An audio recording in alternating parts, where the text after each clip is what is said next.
Hello, everybody. Hello, and welcome to the Strimstream.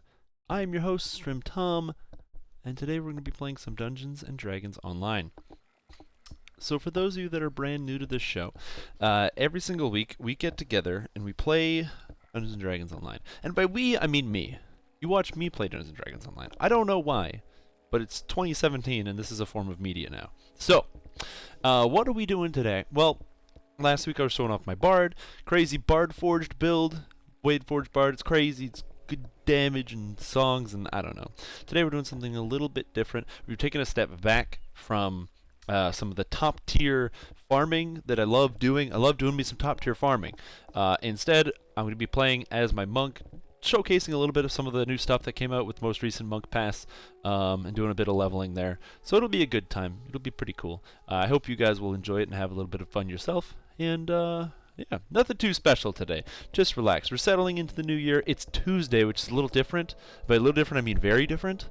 Like really different. Now, if you do follow me, like on Twitter, right there, and you follow my own personal stream, you know I do stream every once in a while, and I try to do stuff. However, recently I haven't actually been streaming Dungeons & Dragons Online. I've personally been streaming Asheron's Call 1 and 2. Those games, if you did not know, they were owned by Turbine and created by the company Turbine back in 1999 and 2001. Fantastic games. They really formed my entire relationship with MMOs in general from both of those games. They're being shut down at the end of the month. So if you did play those games and you ever had an active subscription, you can still play them. So I highly recommend get that chance in while you can. You know, even if it's a game you don't even really like that that much anymore. If you played it in the past, you probably have some kind of connection to it, whether it's you remember the locations, maybe you've got a character with really cool armor that you worked for, maybe there's even a couple guys that are still in your allegiance that you might want to say something to. So I highly recommend take that opportunity while you still have it, because unfortunately at the end of the year, or not the end of the year, at the end of the month, both those games are going to be going offline forever. So if you wanted to play Asheron's Call 1 or 2 ever again, take that time before the end of the month. I will be, so that's what I've been doing on my personal stream. And we will be getting back to DDO the following month. But until that time, of course it's Tuesday. We play DDO on Tuesday, so that's what we're going to be doing. Yeah, so we're going to be playing some Mook, doing some quests, doing some leveling. We're playing on Argonescent, so if you happen to have a character on Argonescent, feel free to join me. If not, are you snowed in? Yeah, basically. I am in Canada, and Canada we do have a lot of snow here. Like a lot of snow here, like an uncomfortably large amount of snow. This is terrible. Just way too much snow. My place of work is about 10, not like 5-minute drive. It takes me 5 minutes to get to work in the morning, okay? 5 minutes. It is so close. It took me over 1 hour to get home from work today because of the snow. I'm not even going to say blame the snow. It's largely because of the terrible drivers. Terrible drivers is mostly it. I saw somebody get into an accident immediately in front of me, right? I'm going like 20 down this road, okay? So my character is running significantly faster than I was driving, right? So can I have sneak mode? I have sneak mode. So we're moving this fast. Not even. We're moving a lot slower than this, but barely this speed, okay? And dude just out of nowhere just comes right in at me. 2-lane road. Dude just comes right into me. He's coming on the side, so I just hit the brakes. I'm like, I'm not getting involved in this. Guy in front of me sees the guy coming in. He just out of nowhere just decides to swerve in the other lane. And he's like, oh, well, the guy's probably going to stop. No. Slammed right into him. I have no idea why. The guy wasn't, like, swerving. Wasn't slowing down. I couldn't describe what happened. So I'm not leaving my house today for the next year until the snow is gone. People don't know how to drive. You'd think it's Canada. People would get used to it by now. They'd be like, oh yeah, I know how to drive in the snow because I'm Canadian and I've lived here for my whole life and maybe I have snow tires on my car. No, none of that. None of that. So we are not quite snowed in, but it snowed a lot here. The snowbanks are like yay high at this point. So it could be worse, but there's a lot of snow right now. So yeah, man, it's just one of those things where snow tires are a fantastic idea. If you live anywhere where there's snow, I highly recommend snow tires for a couple of reasons. One, the biggest incentive, even if you don't want to get snow tires, the biggest incentive for you by far is that if you have snow tires and you tell your insurance company, they'll go, wow, this person's a responsible driver, and they'll lower your insurance. That sounds fantastic. Lowering my insurance is something I love doing. So make sure you get yourself some snow tires. On top of that, it also stops you from crashing into stuff when you're driving through the snow. Crazy thought, but in fact, if you actually drive around and there's snow on the ground, your snow tires stop you from hitting stuff that you don't want to hit. I mean, this is like a really good thing. This is a really positive thing. I highly recommend it. I don't have snow tires because that costs money. But I'm a very safe driver and I'm very cautious. I just can't afford to get snow tires right now. But I work very close to where I live and I barely drive, so it's fine. I've never hit a snowbank or anything. Like I said, I'm extremely cautious, a very defensive driver. But man, some of these guys, they get snow tires and they're just like, I can do anything. Full speed around a corner. And they keep sliding straight and they're like, I don't understand, my snow tires didn't work. It's almost like there's like this much snow and they... God. What are we doing? The Miller's Debt. This is weird. This is a solo quest. Have you guys ever done this quest? The Miller's Debt? So, since Ashland's Call 1 and 2 are shutting down, I'm going to give you a bit of DDO history. So for those of you that did not know, this harbor as we know it was not always like this. It did look like this for a long time, but there actually was a separate area. If you walk over to this area, boom, this area right here, the Inspired Quarter, this used to be the original starting zone. Back in the Inspired Quarter, you would come off of like a boat, and then you'd talk to a guy, and all the quests were a little bit different before Korthos Island was a thing. One of the quests that was in the game was in fact this quest right here.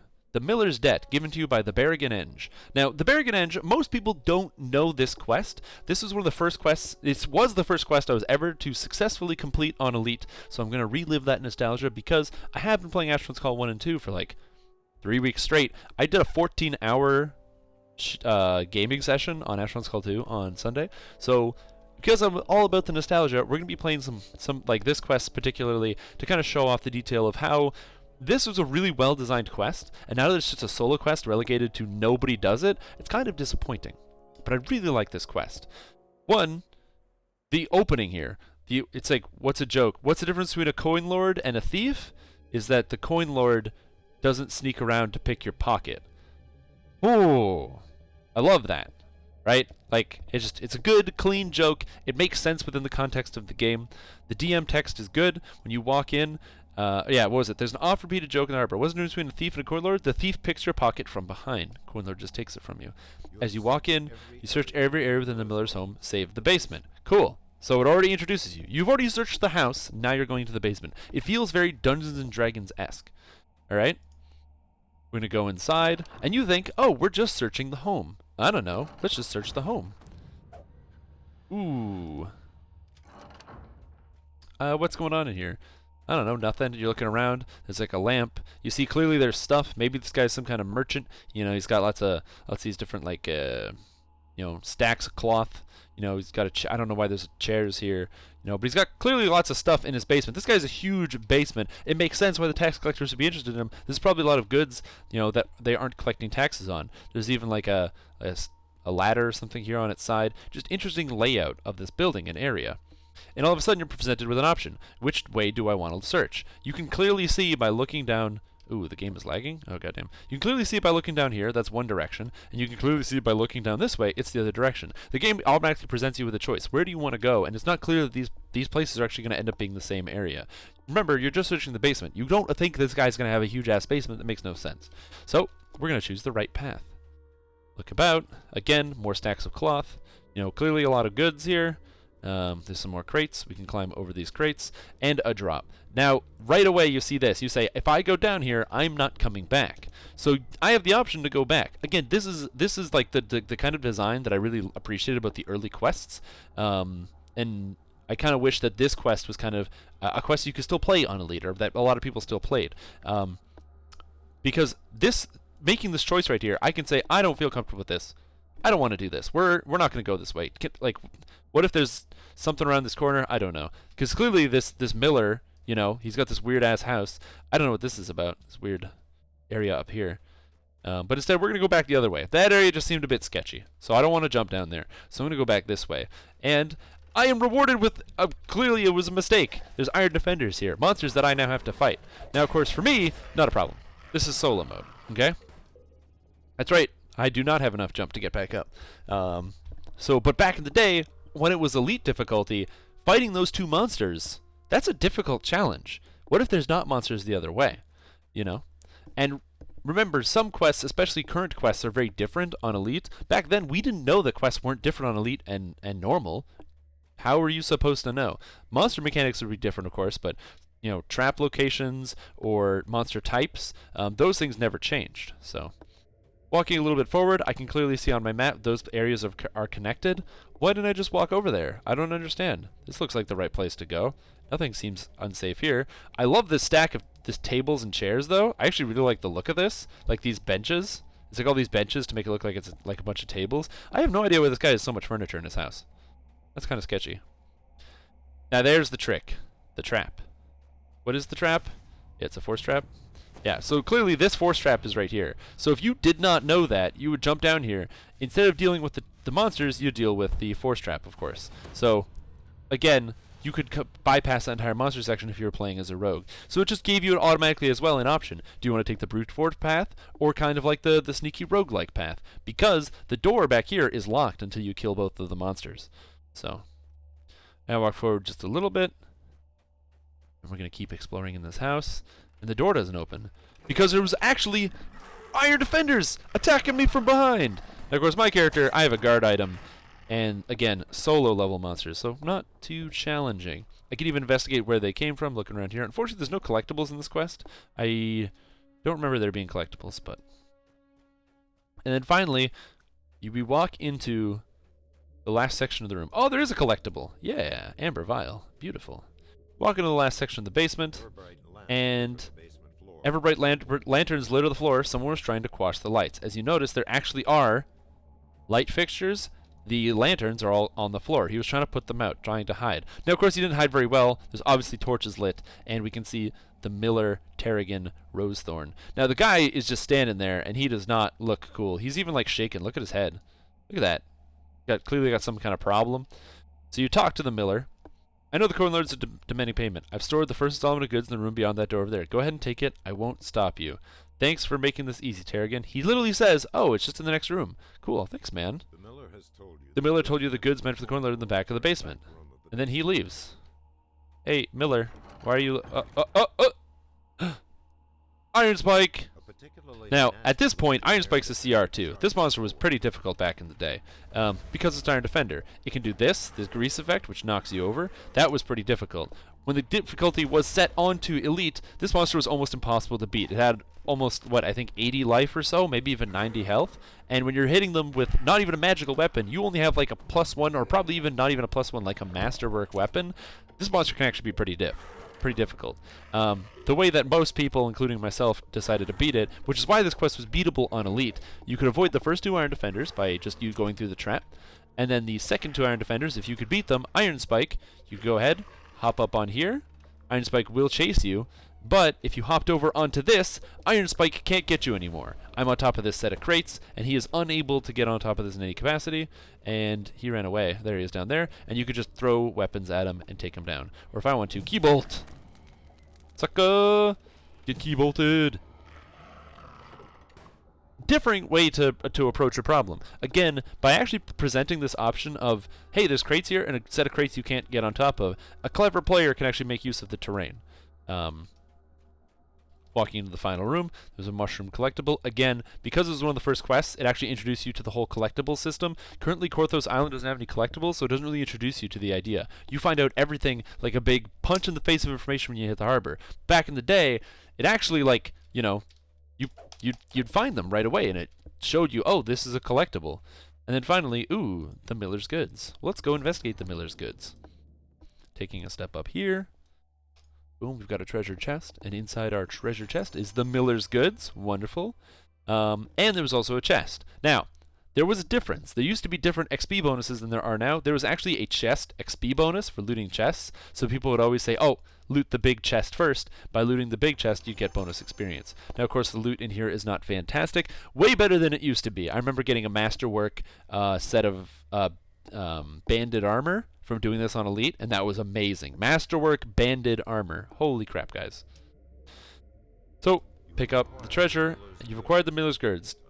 Time to return them to the Berrigan Enge. Now, Berrigan Enge is a terrible name. Now, of course, this quest is not very difficult. You know, it gives almost no experience points. But again, it's kind of like a trip through history. These used to be a quest that you could do on multiple difficulties. Exactly. You don't really pull masterwork items anymore. Now, of course, it's because the game has gone a little bit further from that. It's more exciting to get those magical items. At least it can be, when there's a sense of progression to it. The sense of progression is kind of skewed. You kind of skip +1s and go directly into +2s now. So it skews the sense of progression, but that's just the way the game is. So we kind of got a deal. And after talking to Berrigan Enge, he says, you've collected the miller's security. Good work. Regardless of what he says, Terrigan is more than wealthy enough to pay his debts to the coin lords. Actually, he tried to kill me and ran away. Because we didn't collect the goods. That dude tried to murder me. Let's not split hairs here. That dude literally tried to kill me with a big metal dog, okay? So let's get this perspective. And he says, is that so? Well, you're in one piece, and so are the goods, so I oppose Terrigan's schemes for not. Keep up the good work, and you'll make a name for yourself. Now, this gives me an outfit right here. Berrigan Enge used to give you, like, he used to be like, oh, well, you can have a bit, and he would give you like 10 gold or something. And at the time, again, 10 gold. If you did Berrigan Enge's quest, because you could repeat it, you do it like 3 times. That's enough gold to go buy yourself a potion. So, you know, like I said, there was a level of work to it. The game used to be a lot more work. And the kind of grind changed. Before, the grind was in the leveling process. You would grind out different quests and do them over and over, or try to figure out the best ways to do quests to level up, because there was such a smaller amount. And so that was kind of your grind. Your grind was trying to level up and get to max levels, and also just try to sustain yourself. Get the potions you needed, you know? You didn't have shrines. You didn't have electric resistance shrines. So when you wanted to fight those kobolds on Elite, you had to buy electricity resist potions. Or you had to know a guy who played a cleric or a wizard who was willing to take the spell resist energy. Oh man, that cat's awesome. I really want to buy a trust for him.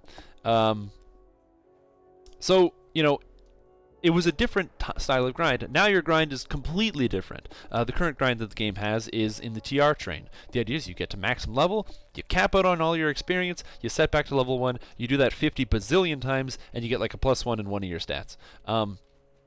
Is it worth it? I don't know. I really like the reincarnation system because it allows you to keep one character and one name. Say you're playing with your guild and you're doing hardcore raids, or especially when Reaper mode comes out, and you're doing Reaper mode, and a new quest comes out. And your guild can't beat it in Reaper mode. They cannot do it. It's too hard. They realize, you know what? We need to have a guy playing wizard monk.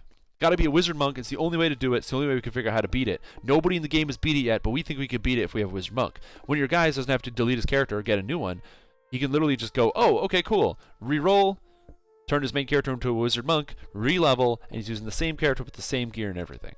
And I think that's a fantastic system.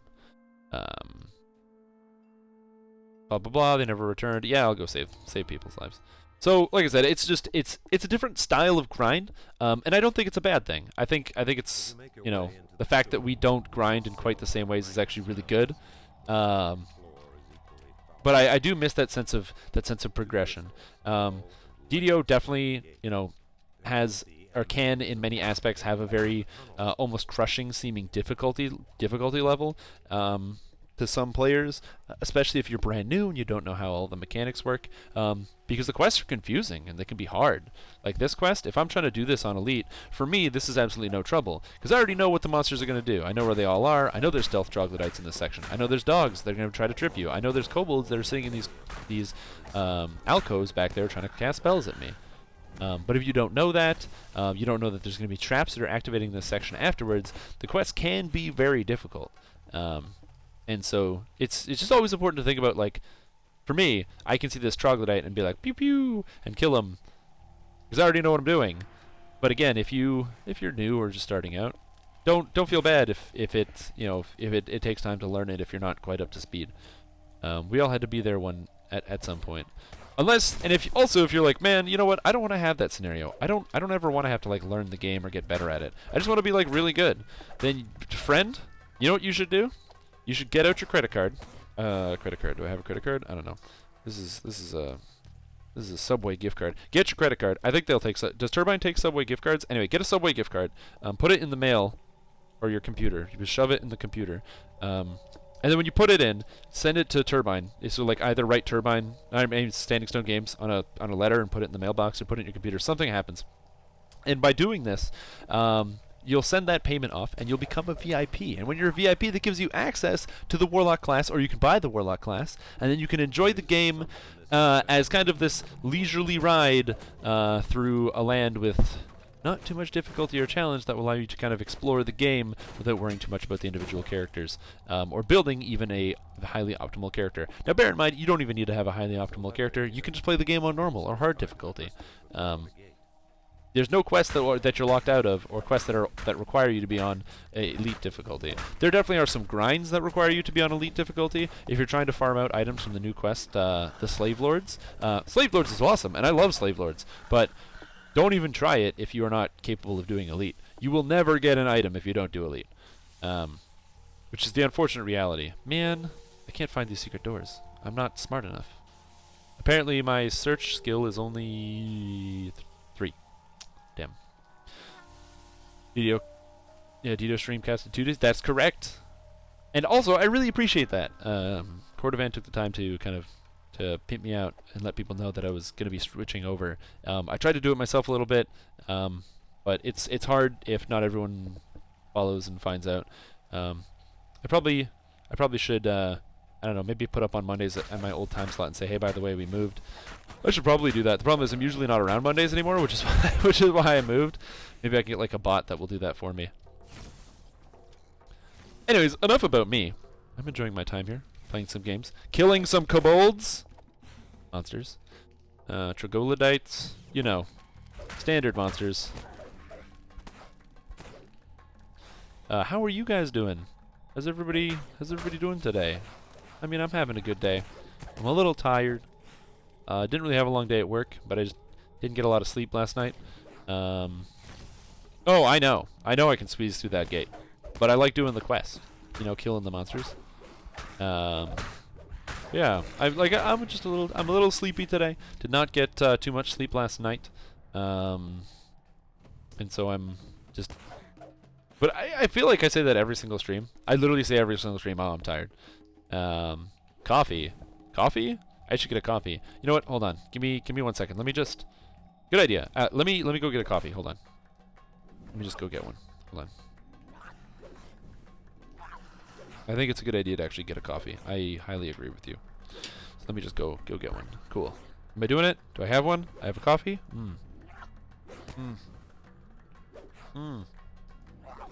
Coffee. That's good. It's very tasty. I got this like vanilla biscotti coffee. It's Folgers. It's actually pretty good. I highly recommend the vanilla biscotti coffee from Folgers. It's very tasty.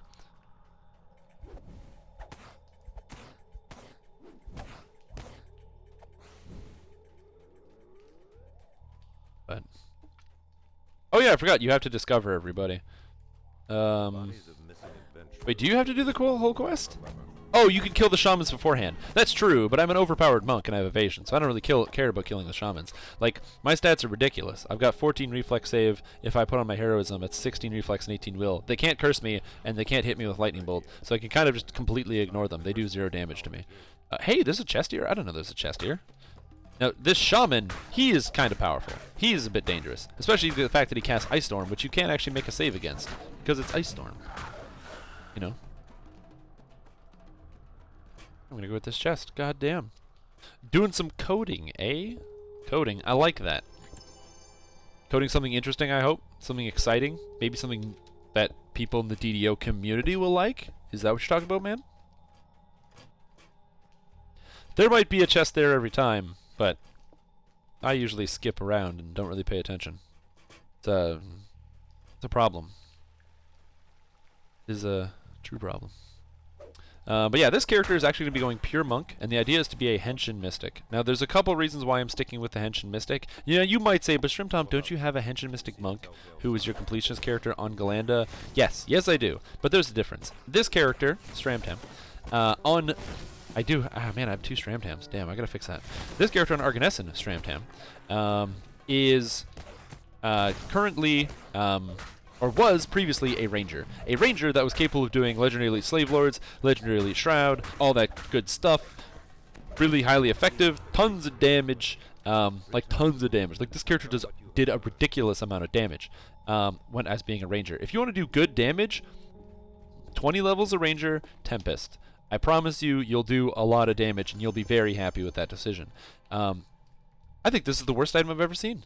Holy crap, look at these rolls. Gloves. Dex 1, Spell Lore 1. Wow. You can roll 3 on Dex and 3 on Spell Lore at level 4. I rolled 2 1s. I don't think I've ever rolled that low. Well, I mean, Spell Lore is good, because it can crit my spells, but this character was actually a extremely high DPS ranger. After seeing the changes to Monk, I honestly believe that what they did with the most recent pass through Hench and Mystic, where they added +3 damage up here, 15% attack speed to the Capstone of Serenity, and made Cauldron of Flame this bonkers tanky ability, all the spell-like abilities are still completely worthless. They're totally useless. They do nothing. Even when it's triple. Even when it's tripled, now it scales 3 times with melee power, it's still complete and utter garbage. Kobold strikes 1 target, and the crit is still based off of spells, so it doesn't crit, unless you focus on that, which is a terrible idea. And Incinerating Wave does 5d6 base.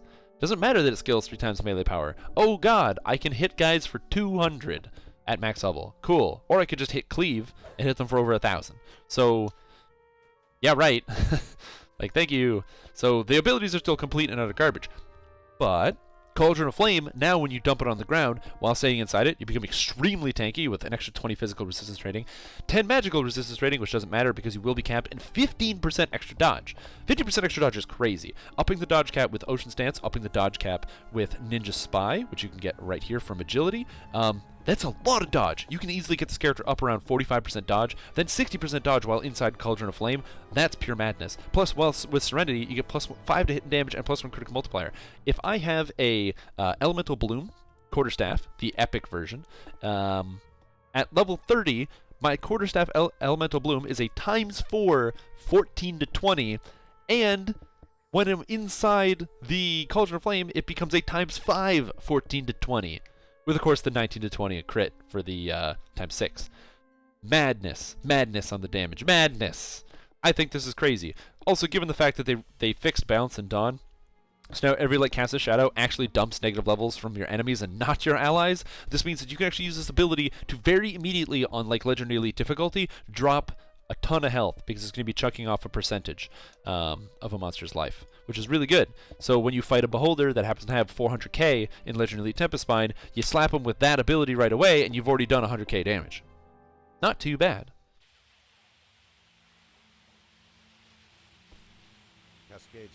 Yeah, it's overpowered and it's really strong. I don't really need to explain it any further than that.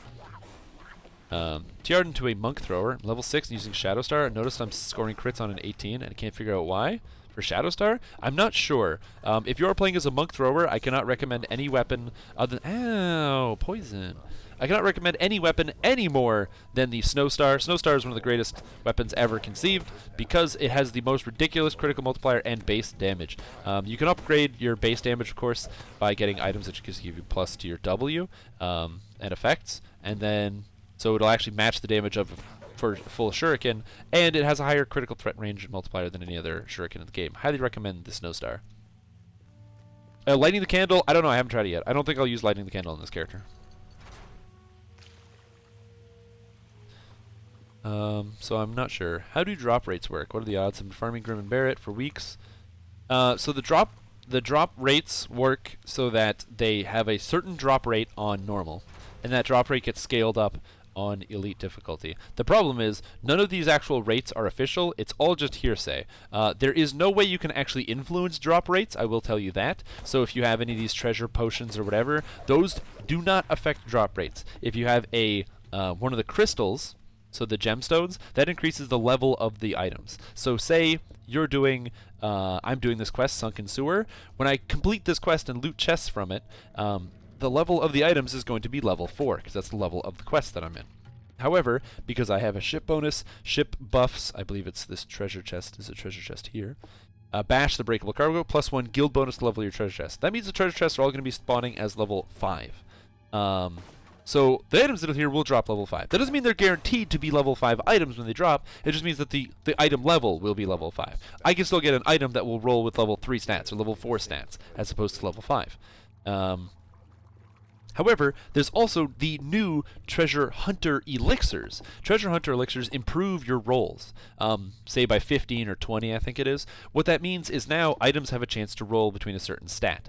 Think of it kind of like the way they did it in Diablo 2. Whenever a ring would drop, say the ring had a stat on it, it could roll between 1 and 10 strength. So it's the same thing here. These set of gloves that I'm wearing right here are level 4. Level 4 means it can roll up to 3 points of dexterity.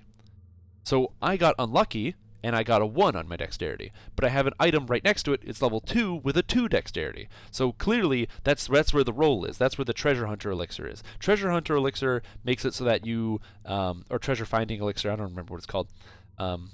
But the one that looks like a bag. Anyway, it makes it so that it increases your chance of getting the high rolls when you roll those stats. So if I had my Treasure Hunter Elixir on for +20, I believe it's a 20% higher chance to hit the maximum roll. Now this is important when you're trying to farm out high-end gear. Doing Legendary Elite quests, so like Legendary Elite Tempest Spine and Hound Azoriate and Shroud, because they're the highest level quests in the game. I'll just pull these up here. Oh, I can't pull it up. Those quests are level 32. So because they're level 32, when you do them on Elite, they become level 34. And level 34 quests on Elite, if you have the ship buff, brings you up to level 35 equipment. If you happen to have a Treasure Hunter's Elixir or a Treasure Hunter Crystal going at the time for an extra +2, that brings you up to level 37. And if there happens to be a +2 loot boost weekend, it brings up to 39. And if you have a guy blessing the chest, he can raise the chest level by 1, bringing it up to a flat level of 40. Items that drop at level 40 still have a maximum level of level 30, so you can still use them, but the stats roll as though they're level 40 items. This is how you can pull items that are +17 on a stat from like just the actual roll, or also +8 insightful bonuses. +8 insightful bonus to a stat is the highest you can get in the game, and it's only achievable from this top tier +40 gear. So if you can manage to get it, you're rocking, man. But it's a difficult target to hit. I'll tell you that much. So unfortunately, there's actually no way to influence your rolls. The best way to do it, one, is to spend money on turbine points and to get astral shards, or play the astral shard auction house and make astral shards. Those are your best ways that you're going to actually use to acquire high quantities of wonderful treasure. Or you can get some friends, farm it with 6 people. Somebody's going to drop it eventually, which is the way that I usually do it. If I am ever doing like a quest like Grim and Baird or something like that, I'll always just open up a group and say, okay, cool, passing everything but X item, people will join you, and then you go and have an adventure. Hello, Pearl Drumming. I'm going to open up my group now. 3 to 5, level 3 elites.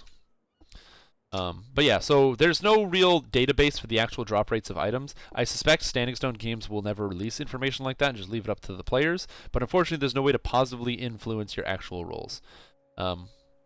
Which is, like, unfortunate, but also kind of just the way things go. Oh, what is this quest called? Where there's smoke. There we go.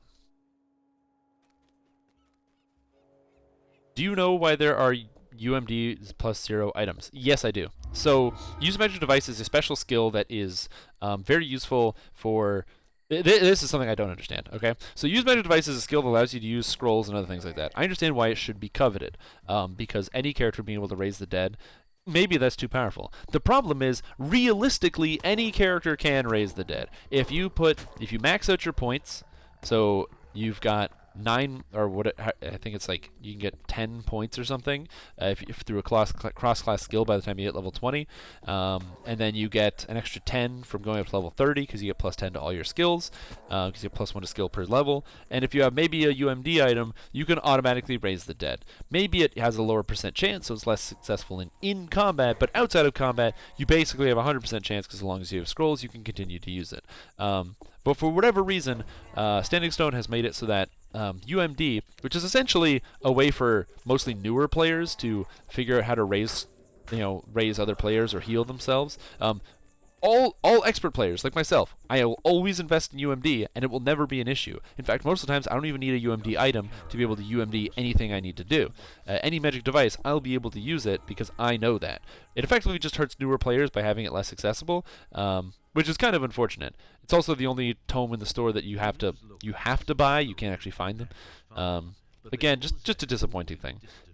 Regardless, because it's this special skill, unlike when you can get situations where you can have, I've got lockpicking gloves that give me plus 10 to my lockpick, use magic device doesn't get that high. It's about 25% of the value, and so because it's 25% of the value, when you're actually playing around with some of those numbers, if you consider that it can drop below level 10, if I drop a level 5 UMD item, well, if an item can roll up to 5, but it can roll as low as 3 on a stat, so say my skill, when it drops, I can get a skills plus 3, or I can get a skills plus 5.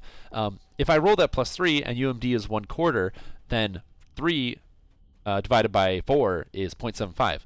Everything in DDO rounds down, so it rounds down to 0 and still shows up. It's definitely a bug, and I don't think it's intentional, but it is kind of the way the math works in the system. Again, this is all speculation, but that's just the logic is there. Zero on the skills. Hey, what's going up? Nadia Ash. I should know how to say that by now. Long-time viewer. It's too hard.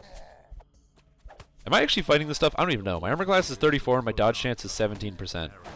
I'm level 4. Fight me, you bastards. Oh shit, this orc warrior is like beefy. Oh! Oh god, the healing debuff. Alright, so we need to come up with some kind of strategy here for healing. By strategy, I mean, whoop, heal me. Ah, monks. Hey, what's going up, everybody? What's going up? We're going up to the top because Standing Stone has now currently got the reins to DDO, and things are going good. I'm excited for the future.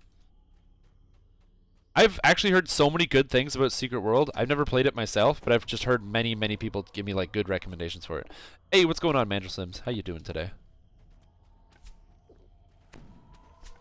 I've just heard a lot of good things about that game. I don't know anything about it. I have no idea, but I've just heard it's good. Oh, I can't attack stuff. Damn it! I've been playing too much Asheron's Call too. I'm like trying to like hit my keybinds and it just doesn't work. That and yesterday after work, because I did a 14-hour Asheron's Call 2 session on Sunday, which is fantastic. I streamed it for 8 hours. And that'll be going up on my YouTube channel if you're ever interested in watching boring people fight boring monsters in a boring old video game. That will be going away forever. I took a break from that on Monday after work, and I just played some good old Path of Exile. Ooh, that's a good game, man. That is just a good game. If you really like Diablo 2, I highly recommend you try that one out. It's also free to play, so really good game. Just a good game. Oh, okay. I gotta figure this out. No, wolf. Oh. Oh. He had 249 life. He just came out of nowhere. I thought I was invincible. God damn. Oh. Well, walk of shame time. Man, I thought it was cool. I just wanted to be cool. Like the cool kids, you know? But I get eaten by a wolf. Yep. Hey, that is actually my first death in 2017. It's true. First death, 2017. Mark it here, folks. Did I die last week? No, I didn't die last week. First death is here. But it's okay. Sometimes you die in quests. Even I am not invincible. You know, I might be, intelligent and handsome and very good at this game. Hey, welcome. But even I die to these quests. So sometimes you just get murdered by monsters. It kind of sucks, I guess. Not good. It's a bad thing. Bow shooting trap monkey. I kind of love that name. Bard fighter sorcerer. Holy crap. That sounds like an amazing build. Bard fighter sorcerer, bow shooting trap. Bard fighter sorcerer. Alright, so bard is for swashbuckling. Fighter is to help the swashbuckling. What's sorcerer for? 4 levels of sorcerer. Air savant? To increase the cast level? But you already lose cast level by playing as a sorcerer. I have no idea. I'd say access to blur, but bard gets blur.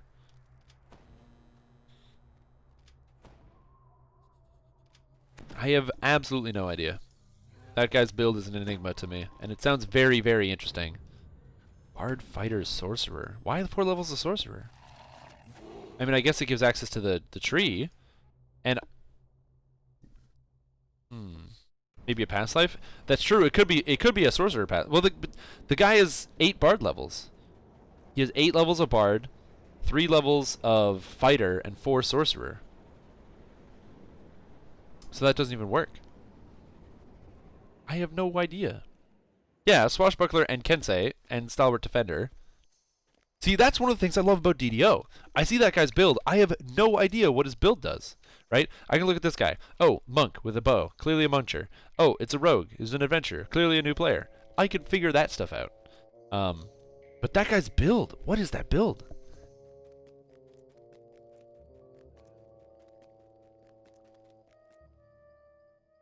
Oh, 9 sorcerer, 8 bard, 3 fighter. That's true. I didn't think about that. Oh, I came here to get a... I'm just buying a hireling. Confused. Confused. You're right. You're right. It could be just burning through a sorcerer life. True. Why don't I ask? Why would I ask? How would that help me at all? If I ask, then I'll just know. What I'd much rather do, instead of asking, is make some kind of convoluted build to try to imitate that guy's build and see if I can figure out why it's good. That sounds like a much better idea. Just make a character that's a bard, fighter, sorcerer. I think I did my math wrong. So yes, 9 sorcerer, 8 bard, 3 fighter would work. Because that's 17 plus 3 is whatever that end number is. Oop.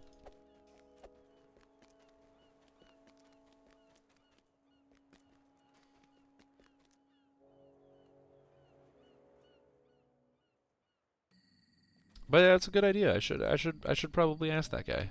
Be like, "Hey guy, what the hell is going on?" Whoop. Whoop.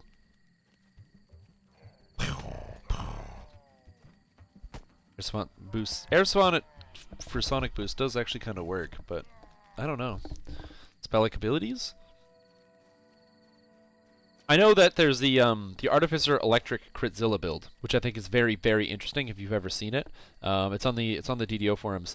When I went to post my Artificer build, the Mega Man X build, I saw the Electric Critzilla build, and I thought it was just mind-boggling. I think it's more interesting than my build overall. Hey, it's a gnome. Oh, it's a rogue. I thought it was a gnome. A dusty caravan blocks the road to the west.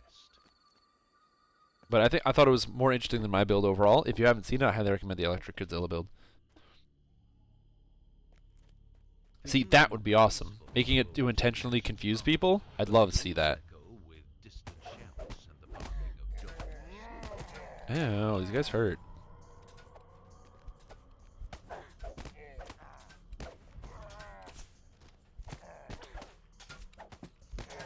Yeah, I'm not sure. I'm really not sure on that one. Yeah, it's the Secret World. Is that like an MMO? Is that like is there like a comparable MMO? Like, is it kind of like a World of Warcrafty style of MMO, or is it like a multiplayer game, or is it a text-based? Like, I've no idea. I could Google it. I could Google it. I'll Google it. You're gonna make me Google it. I'll just Google images. Put up Google Images. Secret world. Images. It is WoW style. Cool. Oh! Oh, there's some cool looking monsters in there. That's kind of neato. And the logo has like some chick in like leather. Just yeah, that's already piques my interest. So oh god. Oh no. No no no. No no no. Oh no. Oh. Oh, my cleric is so interested in healing me. Oh, this is sketchy as hell. Oh, it hurts. Champs, man. Hey, welcome. Dude, that guy is 162 life.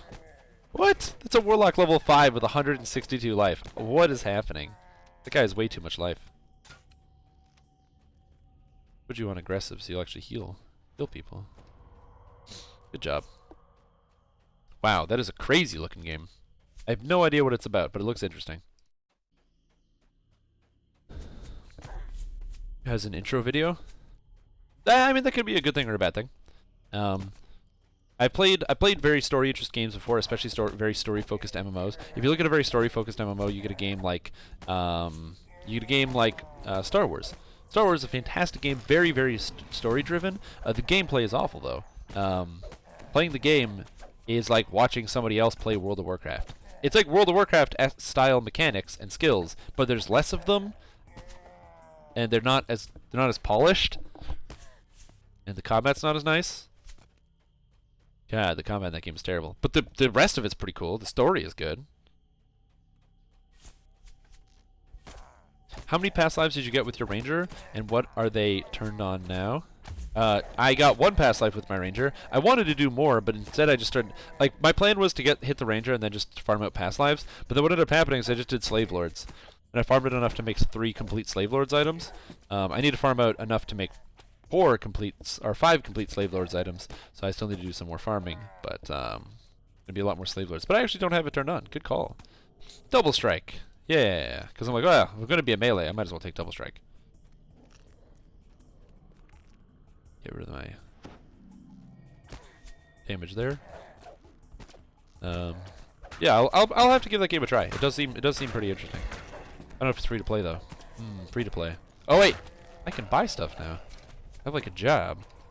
Whoa! I got a small Ebron Dragon Shard fragment from looting that collectible. I didn't even know that.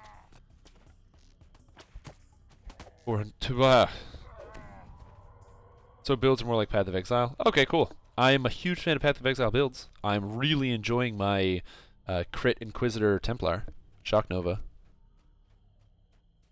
Crit Shock Nova Templar. It's very cool. It's a great, very fun build. Highly recommend it. Doesn't require a lot of gear. You get killed a lot though. Then I learned the magic of flasks. Oh, I love flasks, dude. Flasks are so good. I should keep topic on DDO, you know. But yeah, unfortunately, I didn't actually do too many past lives in this character. I did want to, I just never did. So I have 1 ranger past life. This character's only a hero. Gonna be a hero. I'll probably change his name as well. At some point, I am gonna migrate my completionist. I would be spending more time actually playing. Oh, he's a drow elf with that much life. How is it even possible? It literally doesn't even seem possible. I don't understand how he has so much health. 162. What is this madness? But the goal is that once I am done with my Asheron's Call 1 and 2 binging, which I'm trying to grind a character to become a hero. So right now I'm dual boxing. I've got an enchanter going. I'm playing with some guys. We got a 4-man team: enchanter, feral intendant, human enchanter, Tumrock feral intendant, Lugian raider, and Lugian sage. Works out really well actually. So 3 barbarian past lives. Yeah, that gives 30. 3 barbarian past lives plus if you have all of the other past lives. The captives next. All of the primal past lives. That works out very well. Ooh, that's chaotic. That's an orc damage weapon. All these weapons suck though. That gives less spell power somehow. No! I forgot about the fast recall! Oh, you guys and your fast recall. Oh, just... I'm the worst. I'm just straight up the worst. I don't even know why I do this to myself. I'm so sorry.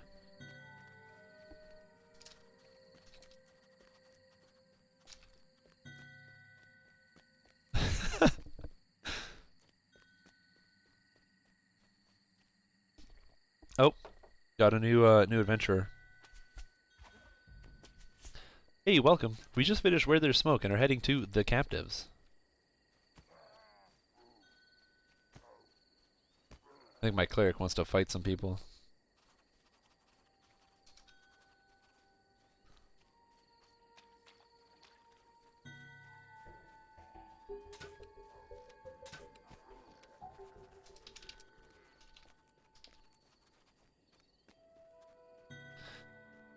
Oh God. I just got a message that makes me feel so good. See, this is why you do things. I just got a message from a guy who was like, "Hey, you're Strimtom, right?" And I'm like, "I am Strimtom." He's like, "You're a legend, man. I love your acid arrow build." Oh, it feels so good. It's like, yeah, I'm a legend, and I made a good build. I wrote a build. It was pretty good. Yeah. So I'm very, very happy about that one. It's very, very easy to like uplift somebody or bring up their spirits, something like that. It's like one of the like important rules. If you have the opportunity to tell somebody like, "Oh, I really like your work," or "I appreciate what you do," and things like that, always give it the chance. Because if somebody's like super mega famous, they probably hear that all the time. You know, if you are if you're like a Hollywood actor, you probably hear all the time, "Oh my God, your performance in this was so good," and blah blah blah. But if you're just like an everyday person like me, you know, and you just do stuff on the regular, when somebody you don't know just says, "Hey, you did this awesome thing. That's really cool," I highly recommend you do that, especially because you never know. You might literally just make someone's day, you know. Even if it's something like you go to like Subway or something, and somebody just makes like a really good sandwich and they're like really nice, you can just be like, "Hey, this is like this was awesome service. Thank you. You know, you did an awesome job. I really appreciate it." And then they'll be like, "What? Someone's treating me like a human being instead of like a robot? What?" Yeah, that's the acid arrow build right there. Ooh, have you guys done that build? It's pretty good. Does a lot of damage. I've heard it's good. IGN gave it a 11 out of 10 actually. You can't always trust their rating system, but I think in that specific case, you can trust their rating system. I don't understand how I'm critting for like 80 damage. I don't get it. Oh, whatever. I don't think I'm supposed to get it.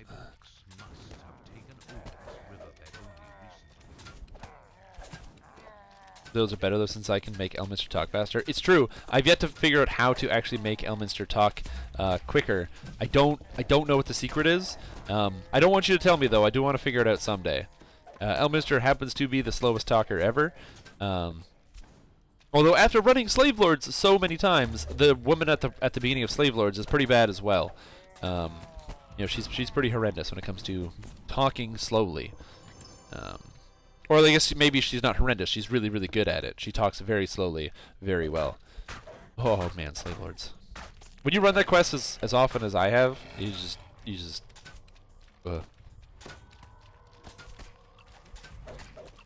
Oh, lag. I haven't seen any lag yet. Oh my God, is that another halfling? Oh my God, what is up with this? Double halflings. The orcs must be holding the captives at the very heart of the complex. Somewhere atop a small island, a deep orc voice barks orders. It must be the orc commander directing his... What about Cyan from the Carnival Chain?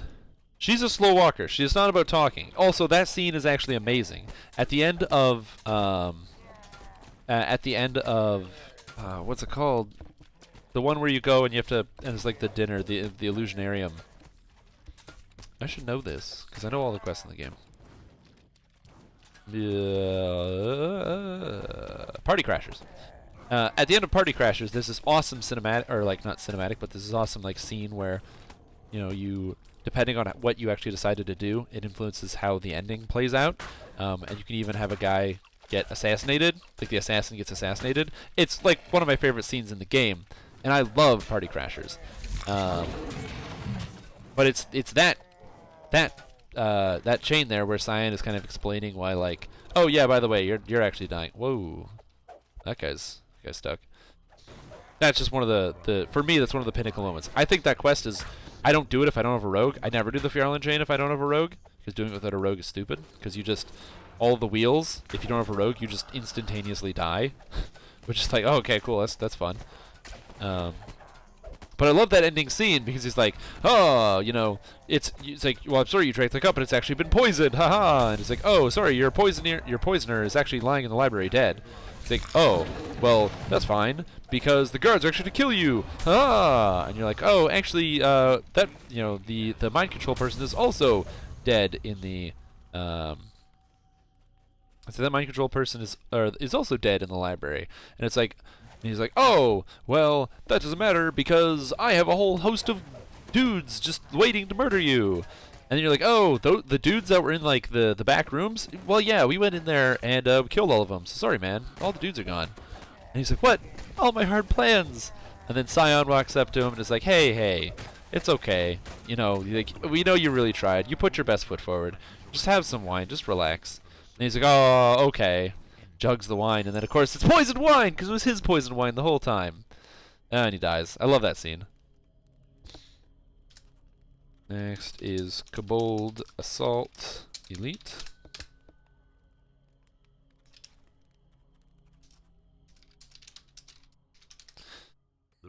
Bow shooting about the tune, so now I know. Damn it! Oh god, I just oh god, don't even look. I'm sorry I did anything. Oh, I cannot fast recall. I cannot do it. This game, oh, you didn't even have to 0-10. You didn't even have to 0-10. I already knew it was happening. Ugh. It just makes me sick to my stomach that I can't do this skill.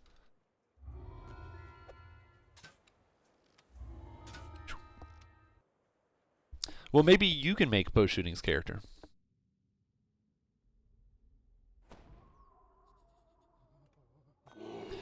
Kobold Assault. Kobold Assault is one of those quests that I love. It's like I love it and hate it.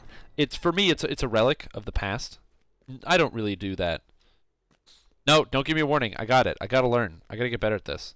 But Kobold Assault is like this weird relic of the past, you know? It's a quest that used to be like impossibly difficult, and I'm sure for a newer set of players, if you're doing this quest with no ship buffs whatsoever, and all new characters, especially if it's just basic character classes, I can definitely see this quest being very difficult. Now with all the TRs and what have you, this quest is, and ship buffs, it's absolutely nothing. But man, with -2 on all your stats, and your saves being super low, oh god, those lightning bolts rip into you, especially because they get them from so far away.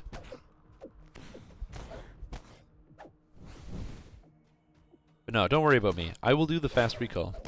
If you're wondering what I got so animated about, you can actually recall quickly and automatically when you're playing as a monk. There's a secret way. All you have to do is when you click the recall button, right before you click, yes, I would like to recall, you change stance and then you click it. So I have fire stance and ocean stance keybound, so I can do that extremely quickly. You change stance and then you click the button. If you do that, for whatever reason, it circumvents the actual recall timer and it instantaneously recalls you. It's called fast recall.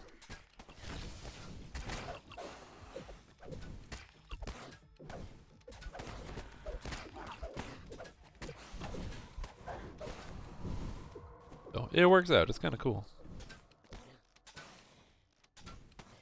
Oh man. Yeah, this character is gonna be a lot of fun. Boosh. Oh, I missed.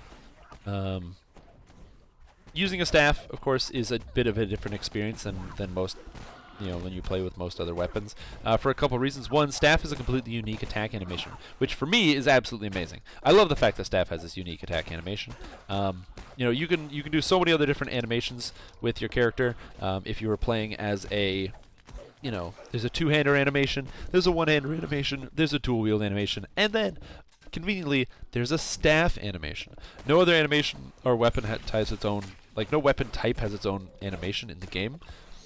So I think it's very cool that staff gets its own. However, keeping that in mind, you know, it is kind of confusing because it's got like a weird, if you're moving, you get this weird like spinny staff thing. I don't know if I really like that animation. I just think it's interesting.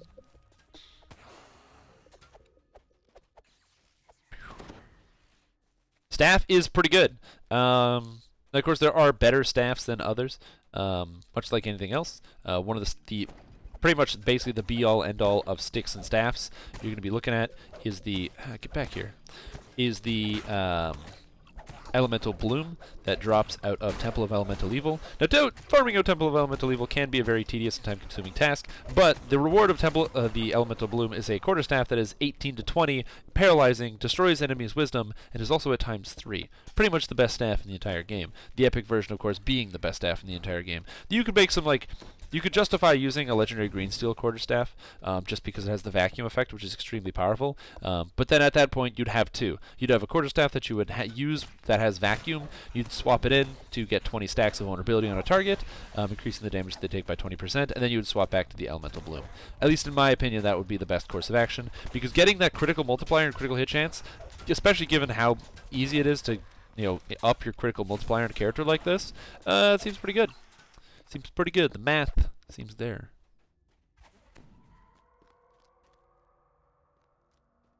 Coffee. I like MLG DDO Gamer. That is a fantastic Twitch handle. Do you play Staff Monk MLG DDO Gamer? Are you a hench mystic? Or are you more of a punchy fisty monk? You know, talking about those Shintao fellas.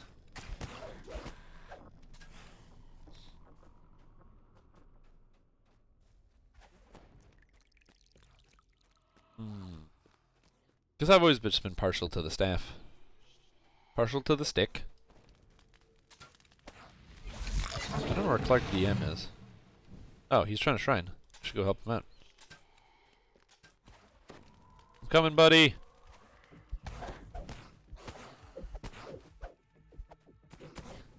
Here we go, he's safe. Healers all day, baby. Cleric is my bread and butter. See, that's what I like to hear! Ooh, thank you. Holy crap. So many people are like, oh, clerics are terrible. Why would you play as any kind of healer? You know what? I got a healer in my guild when we do Legendary Elite and like Tempest Bind and what have you. And man, it's really easy when you got a guy who's healing. I'll tell you that much. Now, to be fair, that same guy changed from playing as a cleric healer to playing as a bear warlock tank build, and is much more effective at making this quest easier because, man, when you got somebody who gets 100% to the aggro and doesn't die to Swordjack until they get hit, like what, I think he can tank 2 hits from Swordjack in a row, that's pretty rad. So, I'm telling you, it really all depends on what you got going on. Kobold Shaman.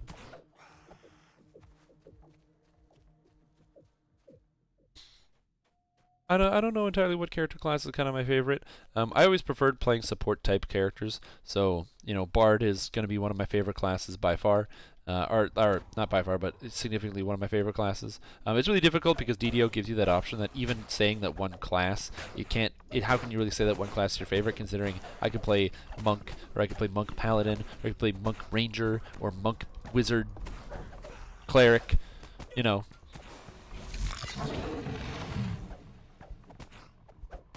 Yep, but don't worry, man. You want to play clerics. I heard there's a new game mode coming out called Reaper difficulty, which is going to make healers effectively mandatory because self-healing will be reduced by a significant margin. And when I'm talking significant margins, we're looking at things like, self-healing in Reaper 10 is reduced by 90%. 90% reduction on self-healing in Reaper 10 means you cannot sustain healing on yourself. If you're a cleric, or if you have Unyielding Sovereignty will heal for 1,000. Now, that's a lot, and that will probably still heal you back up to full if you're playing as a paladin. But, yeah, it's not really enough. One heal every 10 minutes on a difficulty setting like that? Yeah, you're going to need external coverage. You're going to need somebody who can sit on top of you and slam heals into your character. Wow! Goodbye, Malarin. He disappeared. That was one lightning bolt, just whew, goodbye. I'm super hyped for Reaper mode, everybody. Trust me, it's going to be amazing.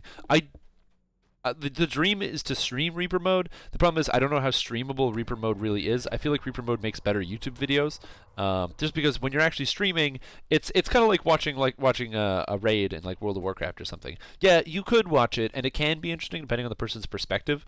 But in general, it's probably more fun to play it. This game is a great shareable game. I can share this with you guys. I'm not really looking at my screen that much, which is one of the big reasons. I'm kind of just, you know, spending more time on the conversation topics and the things at hand. Whereas if you're doing something like Reaper, especially Reaper 10, it's going to take a lot of focus. Not that it wouldn't be interesting to watch, but it's different and interesting in a very, very different way because you break down the game in a very different way. Right now in DDO, you just kind of play whatever you want. Equip whatever items you want. As long as you've got like a semi-decent idea of how to play the game, you're going to have a pretty good character. But for Reaper mode, that's not going to fly. You'll need mathematical best, guys, spreadsheets, working out how to take certain fights, people breaking down quests, guides on how to beat each quest on Reaper difficulty, stuff like that. Those things are going to start coming out because it's going to really kick up how the game actually works into overdrive for that. Not a bad thing. I think it'll actually be really cool, and I'm very excited for that. But it will be very different, and it's going to provide a different type of content for a different type of audience. An audience that really doesn't, or an audience that exists in DDO, but there's never really been any market for. I'm going to follow Malaran. I'm going to follow his nose. He knows where the enemies are, so just follow this guy. Oh. He just ran out here. He was following the rogue, and then he ran out here. That's funny.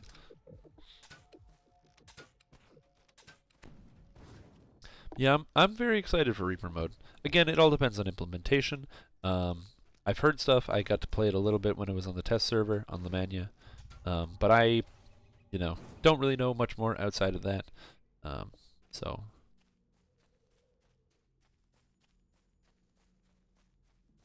But yeah, it's gonna be good. It's gonna be a good experience.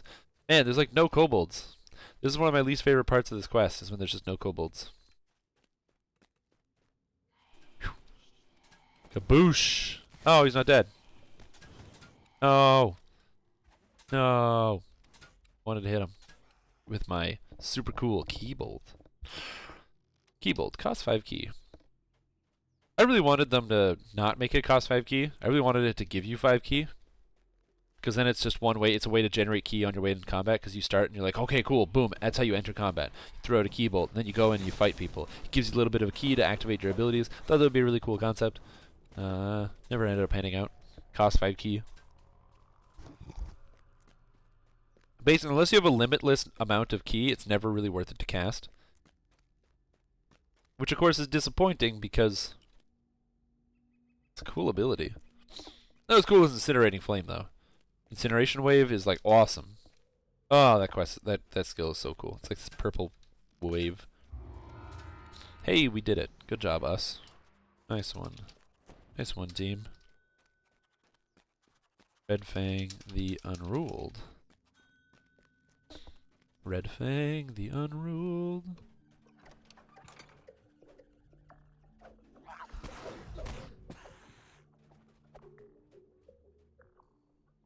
Give me some treasure. Hey! Hey! Back up. Back up, rogue. You get out of here.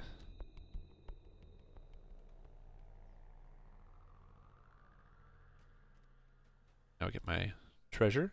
We won the day. Venomous quarterstaff of no stats that are important.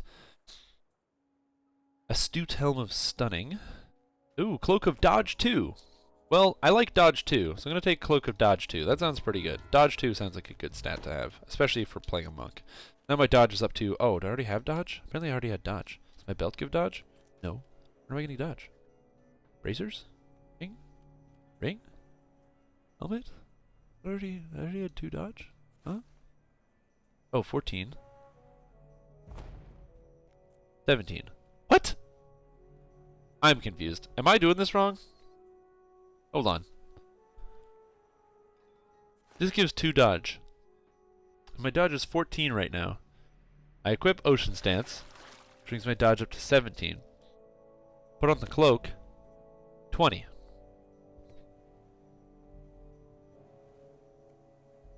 I don't understand.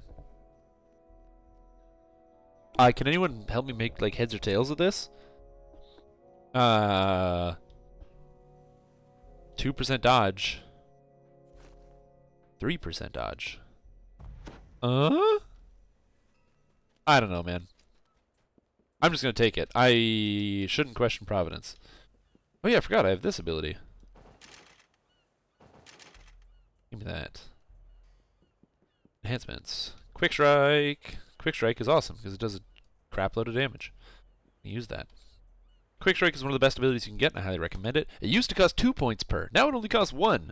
Amazing! Quick Strike allows you to gain a 25% morale bonus to Double Strike, which just stacks with everything else. 25% morale bonus is unbelievable. It just rounds to 20. Like, it's like, oh, 19. We don't really want 19. We're going to round to 20. That's how it works. it just rounds up.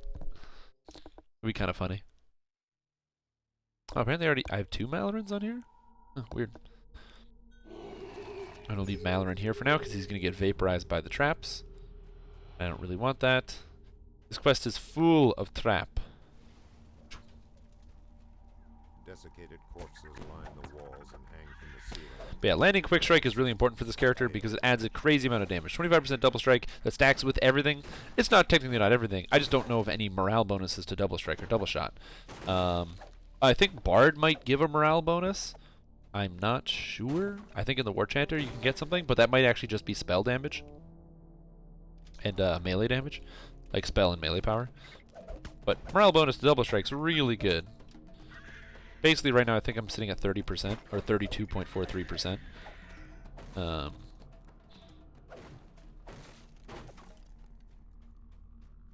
Something gives more. That's true. The math is there. Like I said, it's just difficult to quantify. I don't know. I'm not going to complain about having a 20% dodge chance at level 4, okay? I'm level 4. I don't know if you guys have noticed. This character's level 4.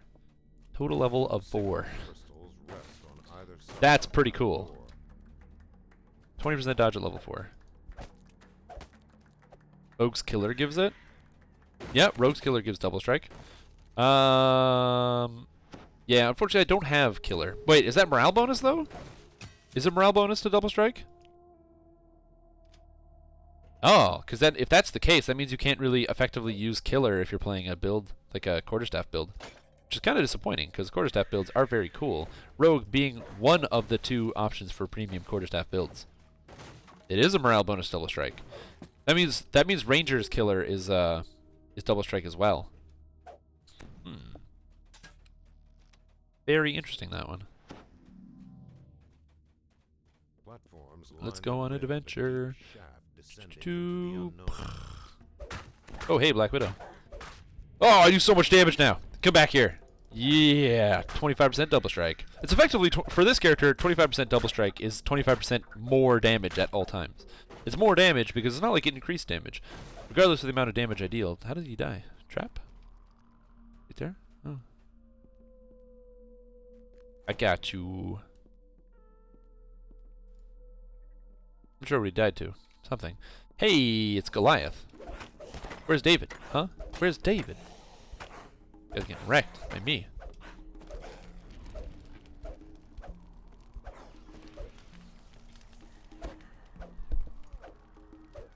Back got me a full belly. Yeah, man.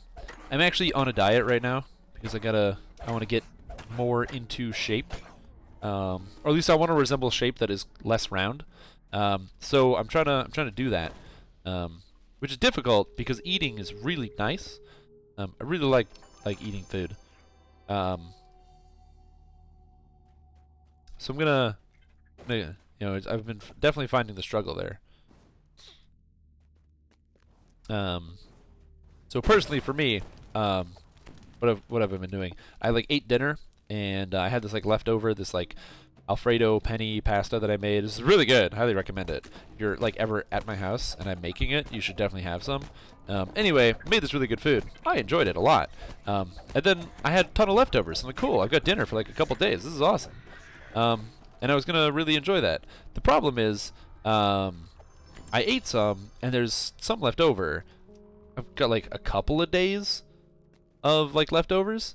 So I ate some of my leftovers and I was like, you know what I kind of want more of? Some of these leftovers. They're really good. So I wanted to eat more, but I didn't. Could have, though. Because I'm like, no, I'm on a diet. I'm just trying. Because my diet is really easy. It's called Stop Shoving Food in Your Gullet. It's the best diet I ever used. You can call it the Strimtom diet. The Strimtom diet basically goes like this. So, just put down the plate. Boom! Strimtom diet. Also eat vegetables. I don't like eating vegetables for various reasons, but... Ooh, this is a really good set of bracers. What level is this? I just pulled... Was this level 5, I think? No, level 6. 3 armor class, 4 dodge. I wonder if it's going to give me 3 dodge. It'd be basically the same as my dodge, too. I don't know. Play phone games? I would play phone games, except I don't have a phone that's good enough to play phone games. I have a wonderful, ever so delightful Samsung Galaxy S3. It's a great phone. In fact, it was a really great phone back in 2012. But now it's not such a great phone anymore. It still works. It is a phone. It functions as a phone. But pretty much anything else I can't do. I can't really play any games on my phone. My phone crashes out a lot. On its own, it will crash. The battery is kind of shot, and it's I can't load most apps. Like Snapchat. I love Snapchat, but 50% chance that the app just crashes out and doesn't work. Which is disappointing because it's a great app.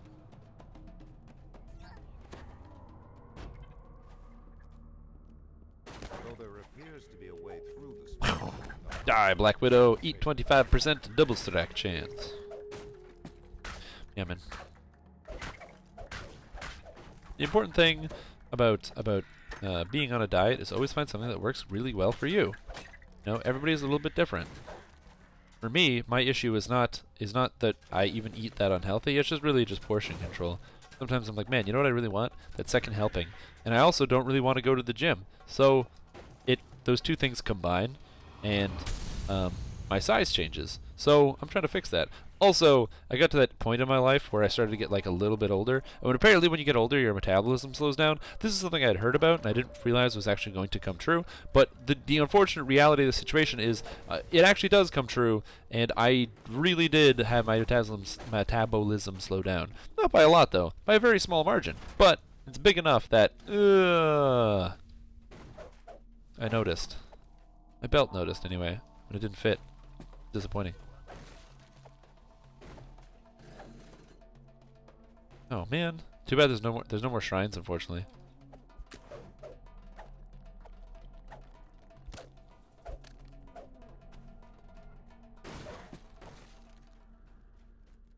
Go on vacation around 30 or so. I'm not that old. Unless I'm old on the inside. If you can make it, go for it. If you cannot, I will finish the quest. If you work harder, you will need to exercise less. Yeah, but then I'd have to work harder. That is completely out of the question. Like, absolutely out of the question. I will have... Is there a good wand build? Like, wand as in, like, using wands to deal damage? No. There's a couple of reasons for that. One, wands, unfortunately, their DC is based off of the wand itself. It doesn't use your intelligence modifier or whatever modifier you would want to use to actually scale the scale the DCs. So it's actually very difficult to make a wand build that can work. However, there is one character class that can circumvent this, and that is the Artificer. Artificer is the only class in the game, from their capstone from Arcano Technician, which allows them to use their intelligence modifier for the DCs of any and all wands that they use. In fact, it's actually activatable objects, so whether it's a clicky or anything. So if you play as a pure 20 Artificer and take the capstone, what that's going to give you is the ability to apply your intelligence modifier to all of your wands. So when you use a fireball wand, the DC is not 13 plus nothing, because it counts as having a 0 intelligence, or I think it's 13 plus, because you need at least a 13 intelligence, so it's 13 plus 1, so it'd be 14 as a DC. Instead of that, oh, I can't find this? No. Instead of that, it would actually apply as 13 plus your intelligence modifier. Now, again, this is like not as good as it could be. You do run into the very complex problem of the damage doesn't scale with any spell power still, so wands again become very difficult to use. Wands also stop are only able to do spells up to the 4th level, and the best 4th level spells like Phantasmal Killer. And in fact, Phantasmal Killer is probably the best one. If I'm being totally honest, probably the best one you can get, or Ice Storm. But again, they don't scale, so it's difficult to get that to work in there. But if you did a 101 build, I would highly recommend playing as Arcano Technician Artificer. It's going to give you the most bang for your buck and actually make it.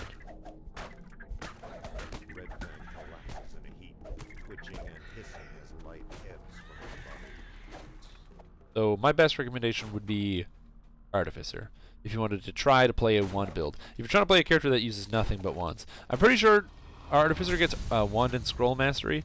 Not 100%, but I'm pretty sure. Good work, everybody.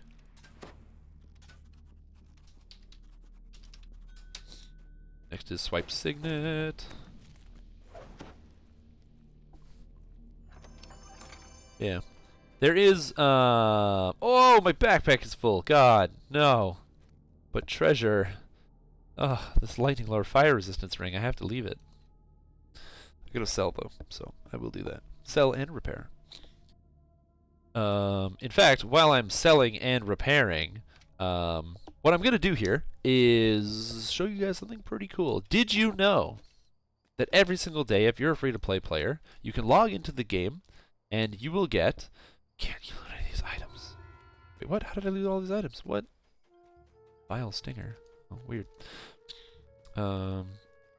What's really interesting is that every single day while you play Dungeons & Dragons online, you have the option to get a absolutely super duper cool and special silver roll. You roll your daily dice, and it gives you a chance to win something cool. I click roll on my daily dice, and I can roll an 84, give me 500 experience points and a small Jewel of Fortune, upgrading the level of the items that I find by 1. That's really cool. It didn't spawn in my backpack. I think it got mailed to me. I don't know. We're going to find out. I should have sold first. I did not consider the consequences of my actions. Vendor. Okay, bad. Bad. Bad.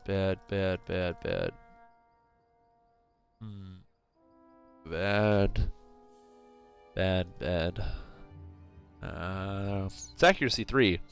I can actually use these goggles. Cool. Bad.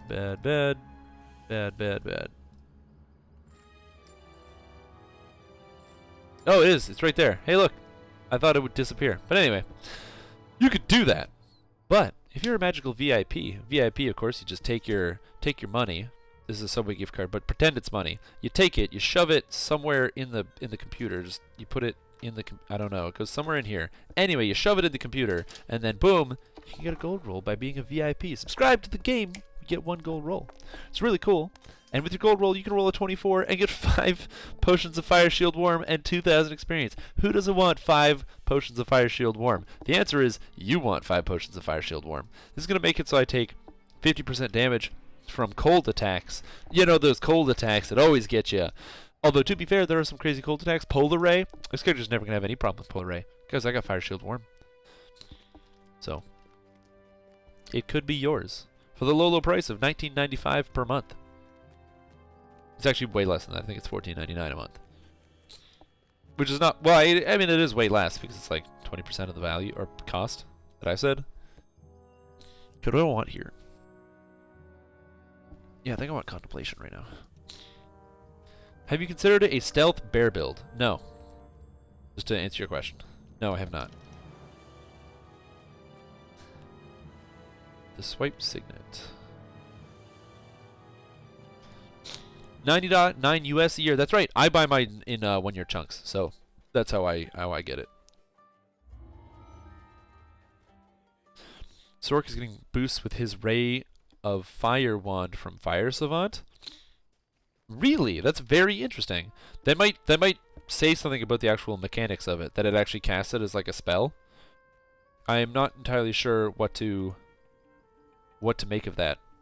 I don't have an answer for you. Ah! Ugh! Action bar, go back. Go back. Yes, what I wanted.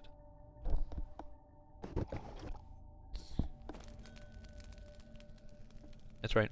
But yeah, I usually buy mine in 1-year chunks because I know I'm going to play DDO for a year. Because I'm predictable. I also like this game. It's a good combination. I predictably enjoy this game. A warning klaxon Whoop. blares for a few Whoop. moments. I also don't know why my staff is doing this like whoosh, whoosh, whooshy whooshy. Look at that. Kind of cool. Whoosh. Oh, it's not doing it anymore because I swung my staff.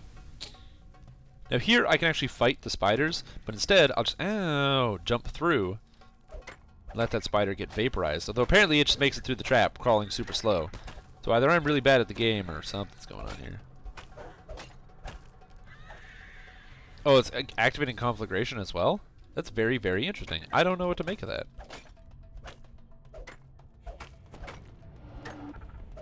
Goodbye, Scourge. Too bad glass spiders don't actually fight. They just kind of stand there and get beaten to death. Ooh, search. Oh, that guy's level 3. See, I could give him these search goggles, but they don't help him right now, so.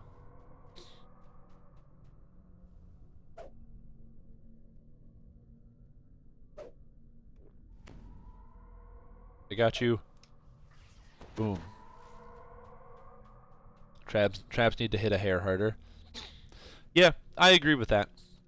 It's mostly, my issue with traps is that traps hit really, really, really hard, and then when you hit epics, traps, you don't even notice them because you just have too much health. That's my big problem. Why is Grudge always a champ? Every single time. Grudge is always a champ. Every time, dude. Oh, I will beat you, spider. I am better than you. Here we go. Good. That guy just always spawns a champ. Fortunately, champs spawn champ chests, and I do need more remnants, so not going to complain about that one. I mean, I already complained about it, but damn. Grudge is a pimp. There you go. The sewers echo with the noise of an iron door clattering open.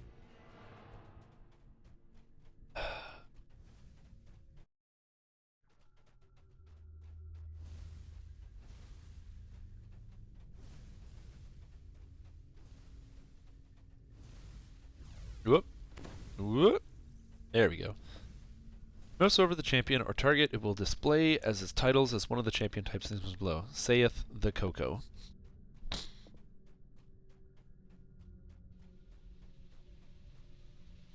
Oh, that's interesting. Yeah, the champions. Champion changes. Is that public somewhere? I feel like the champion changes are publicly posted somewhere. I've been really out of loop with DDO since the beginning of the year, so I apologize if I am a bit behind on a couple things. I'm on the Players Council, so I do see some things ahead of time, but I have been like super not attentive to the actual like game recently because of the previously mentioned Asheron's Call 1 and 2 playing. When you sit down and you play those games for 14 hours straight, it kind of like screws your head. It's in the wrong place, so.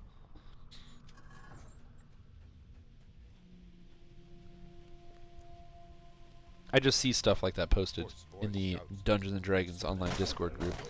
It's a fantastic Discord group because you can get to meet other people and stuff, and there's just some interesting chatter going on about the potential changes to champions. I'm assuming that they're there, so.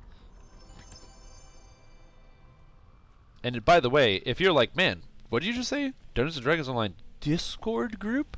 There's a group on Discord? That's pretty cool. I use Discord to play my other games, like Overwatch, or World of Warcraft, or maybe you join the Discord group for a streamer or something, or for a talk show you like to be on. Well, by the way, there's actually a Dungeons and Dragons Online Discord group. That's right. It's the official, unofficial one. It's not official because it's not made by them, but... Oh, Lamania is up. Cool. I only knew about the changes beforehand from the council stuff. I did not realize Lamania was up. Maybe I should check that out. Have that preload in the background.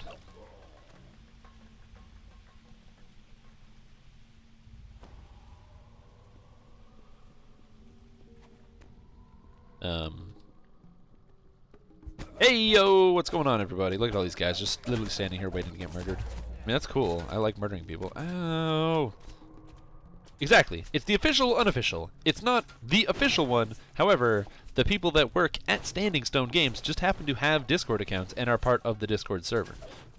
So sometimes they'll post like cool tidbits and pieces of information that are just interesting to learn or know about. Sometimes they'll just chit chat, you know.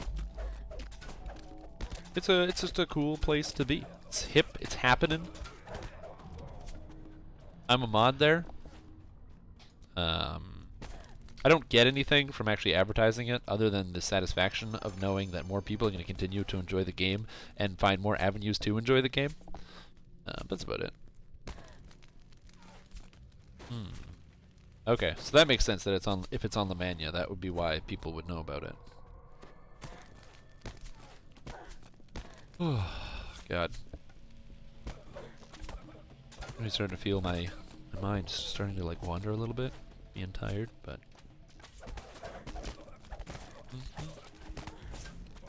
Maybe like Strimtom, maybe I should have like a Discord server. Sounds like an interesting idea.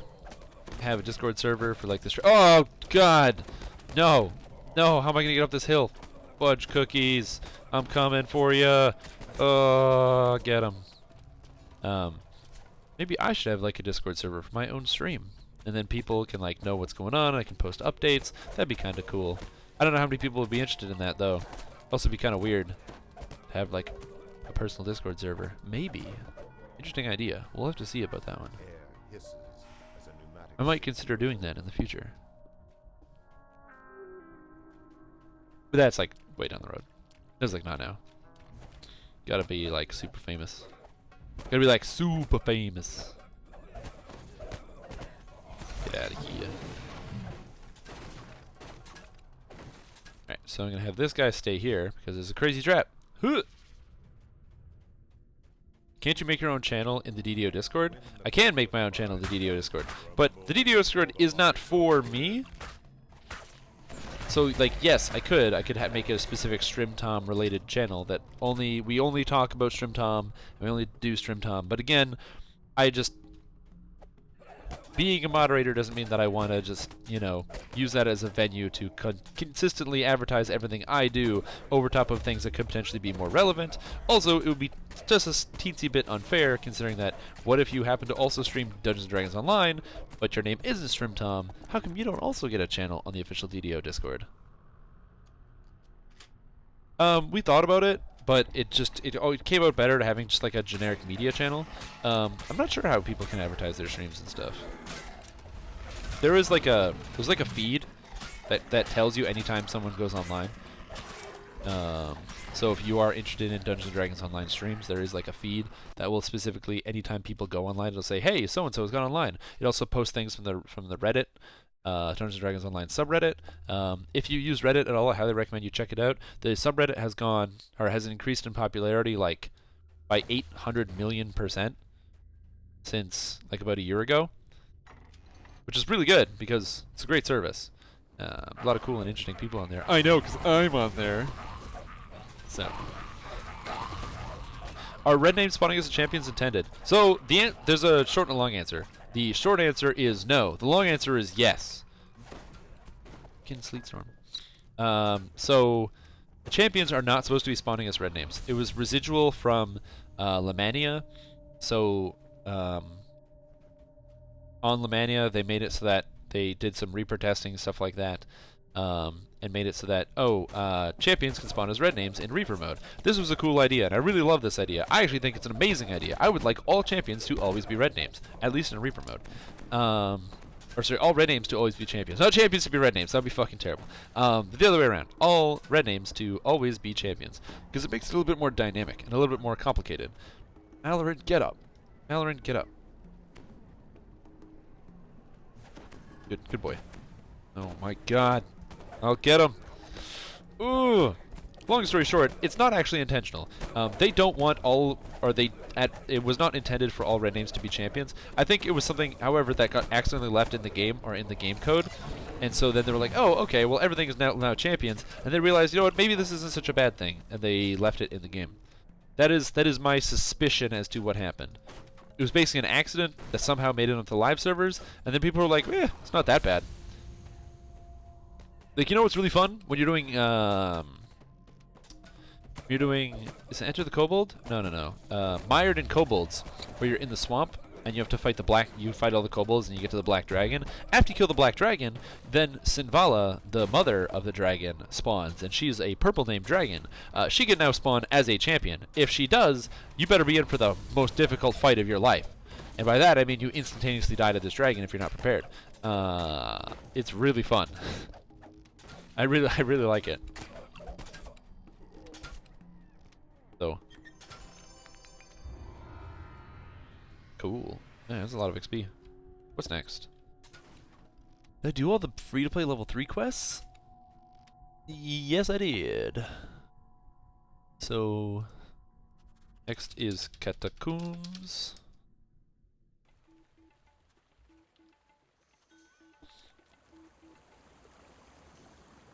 Level 3 elites. Catacombs elite. And I'm going to start at number 1. Ooh. Fire's niece. Oh no! The recalling! Oh! This game is hard. You know, this game is hard. I'm not taking responsibility for this. I'm just not taking responsibility for this. I think I'm going to blame society. You know, I'm also going to blame the fact that I'm a millennial. I'm just gonna attribute the fact that I can't do it to the fact that I am a millennial. I think those things are directly related, so we're gonna attribute blame to that instead of me, and then I think that will be completely appropriate for this situation. And I know you'll all agree with me. I don't know where that emote is from, but it's really entertaining. I have no idea the origin of that one. The sanctuary is quiet, save for distant scratching sound. Smell in the western cells, blood and bodies are everywhere, as are webs. Perhaps spiders are responsible for the slaughter. Oh, the catacombs. I remember this quest was a quest I almost never did because it was like too hard. It was too hard because just the monsters, they got a lot of help. Oh, and it was really long. So back in the day, you couldn't just run through the catacombs, especially when this game first came out. The Catacombs was a big adventure, and chain quests were pretty much all you had. Now, of course, since then, Standing Stone Games and the guys that make this game have realized that having chain quests are great, but if you can only do one quest at a time, say you're the kind of person that really only has 20 minutes a day, you can't really do these long quests with a group. Say you want to do the entirety of Catacombs, or Tangleroot Gorge. Well, Tangleroot Gorge used to take like an hour and a half to 2 hours to try to do, especially because the quests span from level 3 to level 7. If you start that quest chain, maybe at level 5, if you get to the last quest, that quest is level 7 on normal. It's level 9 on elite. At level 5, that is really tough. The traps hit crazy hard. The ogre bosses are really tough.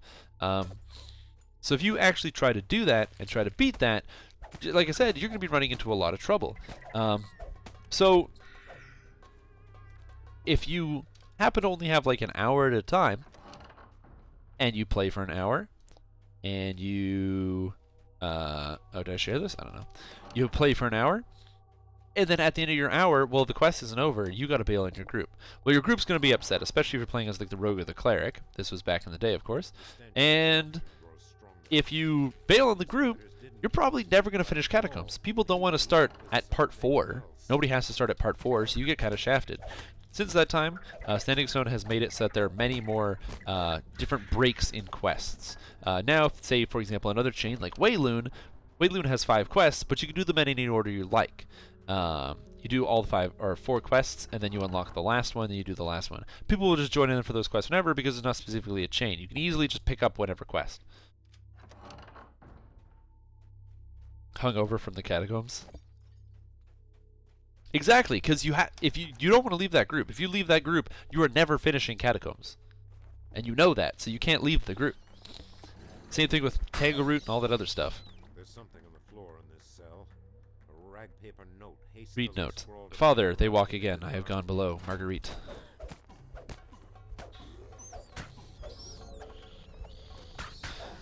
Kind of disappointing how much undead is in the Catacombs here. Like, I feel like they should just get some priests in here and be like, turn, turn, turn. Get everyone back to the dead.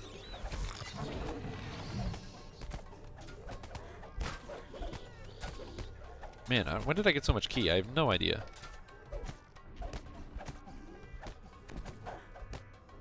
I think you get 2 key when you double strike, although I'm not sure.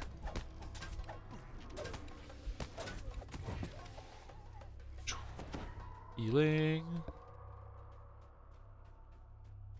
Drank a lot of beer. That's true.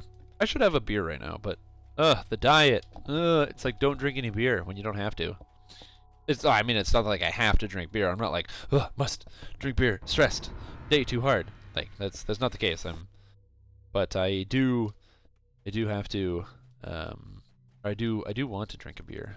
But it's just calories. It's like, oh, I'm gonna drink 1 beer, and then am I gonna relax? It's like 300 calories, and never thought that was gonna be me. Never thought it was gonna be a young person forever. Then you get old. Toaster person from Walmart. Guy's an awesome name. That guy's got that name on lock. My name is not nearly as creative. I love Toaster Person from Walmart. That's an awesome name. I'm gonna pick up level 5 here because why not? Use magic device is the most important skill. Next we'll take concentration. It's the most important skill. Jump is good and balance is good, so we'll go with that. I think that's pretty good. I get more AC bonus. I get purity of body, so I can no longer be diseased. That's kind of cool. I get more armor class. Can't complain about armor class, so I can, but it's just rude. Do we get a new staff? No. Armor? No. Death block belt? I lose double strike, but I gain 6 life. I like double strike. Rings? Ruined brooch. It's terrible. I don't want this. I can't use these ricocheting bracers yet. Oh, snap. Con 3 sheltering 6. Oh, buddy. Thank you, Friar Renow. What a nice guy. I will absolutely take a Con 3 sheltering 6 ring at this level, considering my rings do basically nothing. And I don't really want sonic absorption. Ooh. 5 extra life and sheltering 3. I think my boots give sheltering 2. Or sheltering 6. Give me more defensive stats. I'm always more of a defensive player than an offensive player. Brewery here in Indianapolis. Sun King makes a flavor called Osiris. Ooh. I don't think I can get that here in the frigid north of Canada. Canada. I feel like that is a beer that is outside of my reach. This one's called what? Return to the Sanctuary. Bam. Let's go Elite.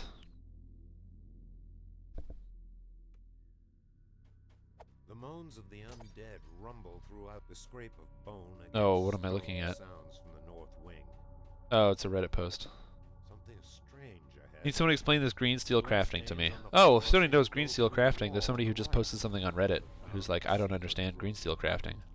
I don't understand green steel crafting either. I just use the absolutely fantastic green steel crafting planner that you can find.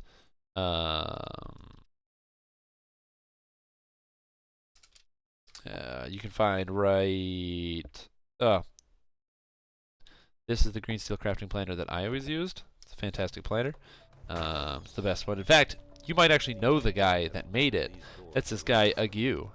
Cool guy. He's in chat here. Runs his own wonderful stream. Makes a lot of cool stuff for the folks. See, like, I'm just some asshole that like plays video games and writes a guide or whatever that some people kind of liked. Like, he was doing the real work. He made like a program that helps you figure out what you need for your green steel. Now I'll tell you one thing. You know what I used? That program. I don't know what I need. I don't know how to make green steel, but it's okay. I can fake it. I can pretend I know how to make green steel because I used the program. It's super useful if you have no idea where to go. Because you just punch in what you want, and then it tells you what materials to get. If you're not sure what you want, my best recommendation is always start at the bottom. So if you're like not sure entirely what abilities you're going to be using or what you're going to be taking, start with the tier 3s, especially if it's a weapon. Figure out, okay, I want to have vacuum. Okay, I want to have steam.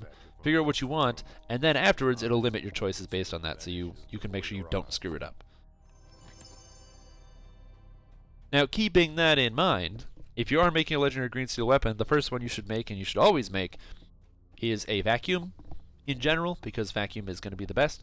Gives the most bang for your buck because it applies 20% or 20% bonus damage to the target, which is pretty much going to supersede almost anything else you can possibly get. However, even though that is the case, and it's a great ability and effect, you can't actually, there are some situations where you'd want to make differing green steel, and that is if you have one of the base elements as your damage type, like ice, lightning, fire, acid, positive or negative. If you use any of those, the green steel spell power from legendary green steel stacks with regular spell power from sources because it counts as an enhancement bonus to spell power, whereas regular spell power bonuses are a equipment bonus. And that sweet extra 150 is super good if you're playing like a sorcerer or something. If you're playing like a sorcerer and you use lightning spells, 150 extra spell power is like having an extra maximize at all times. And maximize is really good. Some of you might have heard of it or use it yourself. Ugh. Gotta return to the sanctuary exit.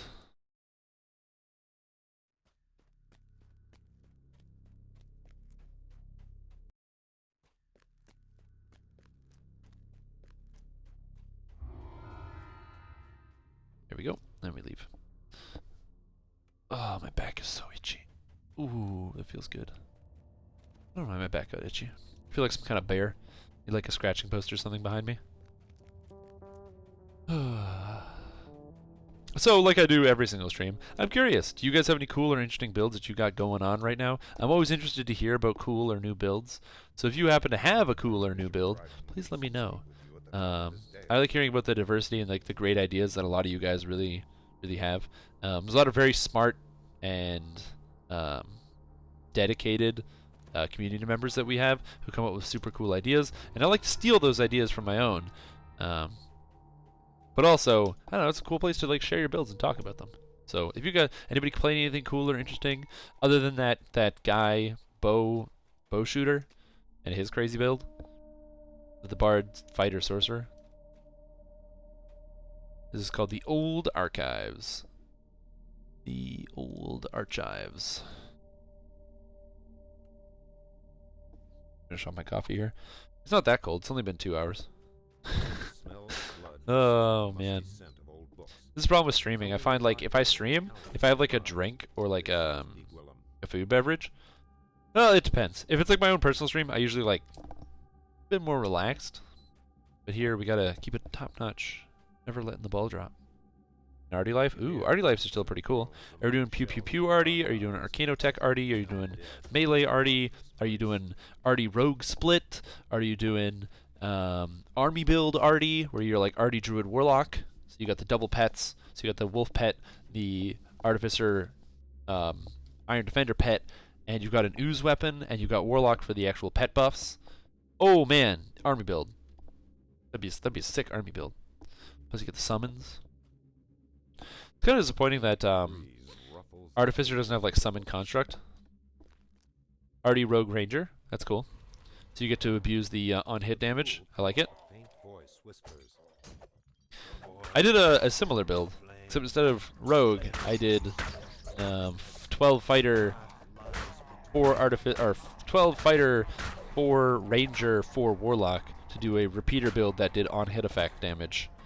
I also have to use intelligence and know the angles, and I don't know entirely how it worked. It worked really well though. Like the damage was absolutely insane. At level 20, I just walked right into Epic Elite, and I was ripping monsters apart. Like each burst was doing like about 1,000 damage a burst, and by the time I was hitting, without changing my weapon in any capacity, by the time I hit level 30, I was doing around 1,600 to 2,500 a burst, depending on whether I was actually getting crits or not. Which was hilarious. Just strange. Very strange. I kind of want to play that build again, actually. It was a lot of fun. Probably be better if it was like Ranger instead of Fighter, but you could mix in like Artificer or Rogue. Hot-hit effect from Artificer is not really that good, though.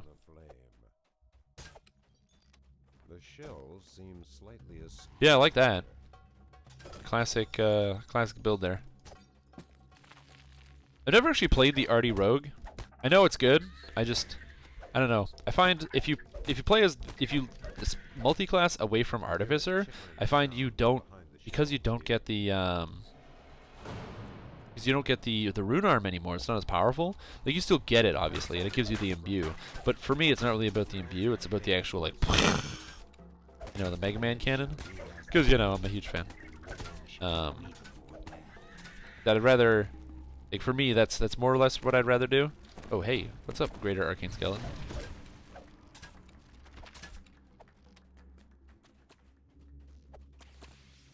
Among the webs is a chest. The archivists kept their records. Nice, got a The skirmisher. library's Nice. unwanted guests. But for me, I really like using the rune arm, so it's hard for me to kind of give up the damage. Did you cap your bard? I didn't cap my bard, actually, for a couple of reasons. The big reason why I did not cap my bard is because for the past week and for the rest of the month, for those of you that are unaware, maybe you just tuned in late, you didn't catch me right at the beginning. On all my personal streams that I'm going to be doing, not on this channel, but that are on my own personal channel, I am going to be playing and streaming Asheron's Call 1 and 2 because both of those games, produced by Turbine originally, both in 1999 and 2001 respectively, are going to be shut down permanently at the end of the month. It's a very sad time. Those games really represent a lot to the MMO community in general and to the kind of the formation of a lot of the ideas that we have in MMOs currently today. Provide a lot of great ideas and a starting point, and for a lot of older MMO players, both of those games were the starting points that got them into other MMOs. If it wasn't that, it was something along the lines of EverQuest or World of Warcraft. So they're kind of important pieces of history, and they are going to be disappearing, which, as I said, is very sad. But regardless, you know, they will be missed, and so I'm going to do what I can to kind of play both of those games while I still have the opportunity. I'm just going to pull it if you want to back up. So I'm going to be playing both of those games while I have the opportunity. However, it means I'm basically playing no DDO this month, except for when I'm doing these streams. So I wanted to break it up a little bit. On my bard, I basically have to farm out and do just do more farming to get to level 30. Running another XP chain, but doing it on an epic hard, since I haven't done it for the first time bonus yet, which would effectively give me about 1.8 to 2 million experience points at the pace that I would currently go, and then just a couple more quests here and there to pick it up and push me all the way to 30. Then I can start farming out slave lords and finishing that up. However, I just haven't had a chance to do that because I said I've been playing Asheron's Call 1 and 2. Had a 14-hour Asheron's Call 2 session on Sunday. Boo, good game.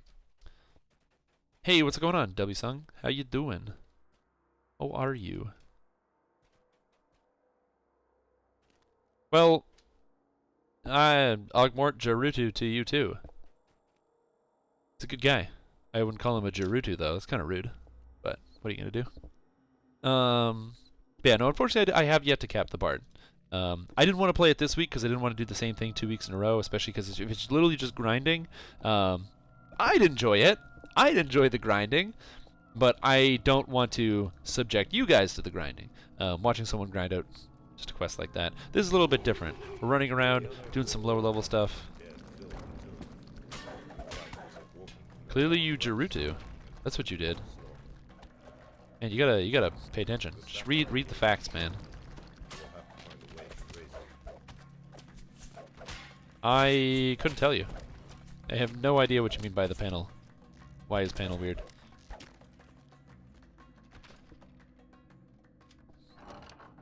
Mine is different than yours? What do you mean yours is different? What kind of panel are you talking about? I would love to help you clarify this issue, but I don't know. Do you mean like the top panel at in Twitch? Do you mean the panel like somewhere in game, like action bars, like these side action bars that are a little bit transparent, like inventory? Oh, like this! How it's transparent and it's got the load display and everything. Aha! You, my friend, have just been introduced to custom user skins. That's right. Dungeons & Dragons actually features the ability for you as a creative artist and a creative talent to show off that creative talent by making your own custom user skin that you can upload and people can then use and download onto their actual computers. Very cool. You can find the custom user skins that have been currently made are all found on the actual website Lotro Interface, because DDO never had its own DDO Interface website. However, there are some limitations. Apparently over the years, as different UI elements were changed, they're basically made unalterable. A great example is this. This is unalterable at the moment, which is kind of disappointing because it means that the people with the creative artistic talent that want to reorganize stuff can't really do that. It would be interesting if something like that could be changed, but for now, this actual feature that I'm using the UI skin Info Blue. So if you search Info Blue, it'll bring you to the Launcher website, or the Launcher UI website. You download it, put it somewhere, then when you get in, you go down to Custom User Skins in UI Options, put the custom user skin in, and you use it. I really like the... I like Info Blue for 2 reasons. One, Info Blue shows my weight, which is the biggest thing. It shows my carrying capacity, making it easy at a glance to say, how soon do I need to sell? I can just say right away, oh, I need to sell soonish, or not soonish, before I hit the load cap. To me, that's extremely important. So...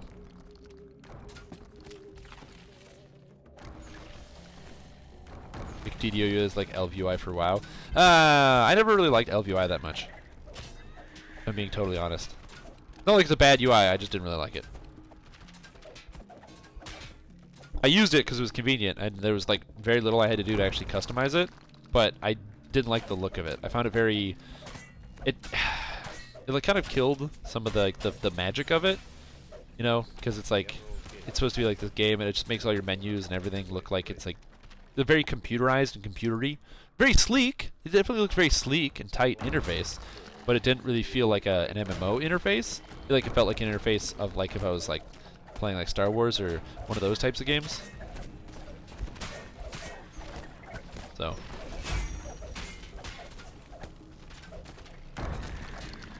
Yeah, exactly. Just kind of blocky. Again, not a bad user interface. It's actually a really good user interface. But it was just not for me. Hashtag not my interface. So. What is my weapon called? This weapon that I'm using right here is called +2 Impact Quarterstaff that adds law damage. Nothing special. If you're wondering, Strimtom, you're doing crazy damage. How are you doing that? You must have like a really good weapon or something. I mean, you're level 5. I can see that by the 5 underneath your character portrait.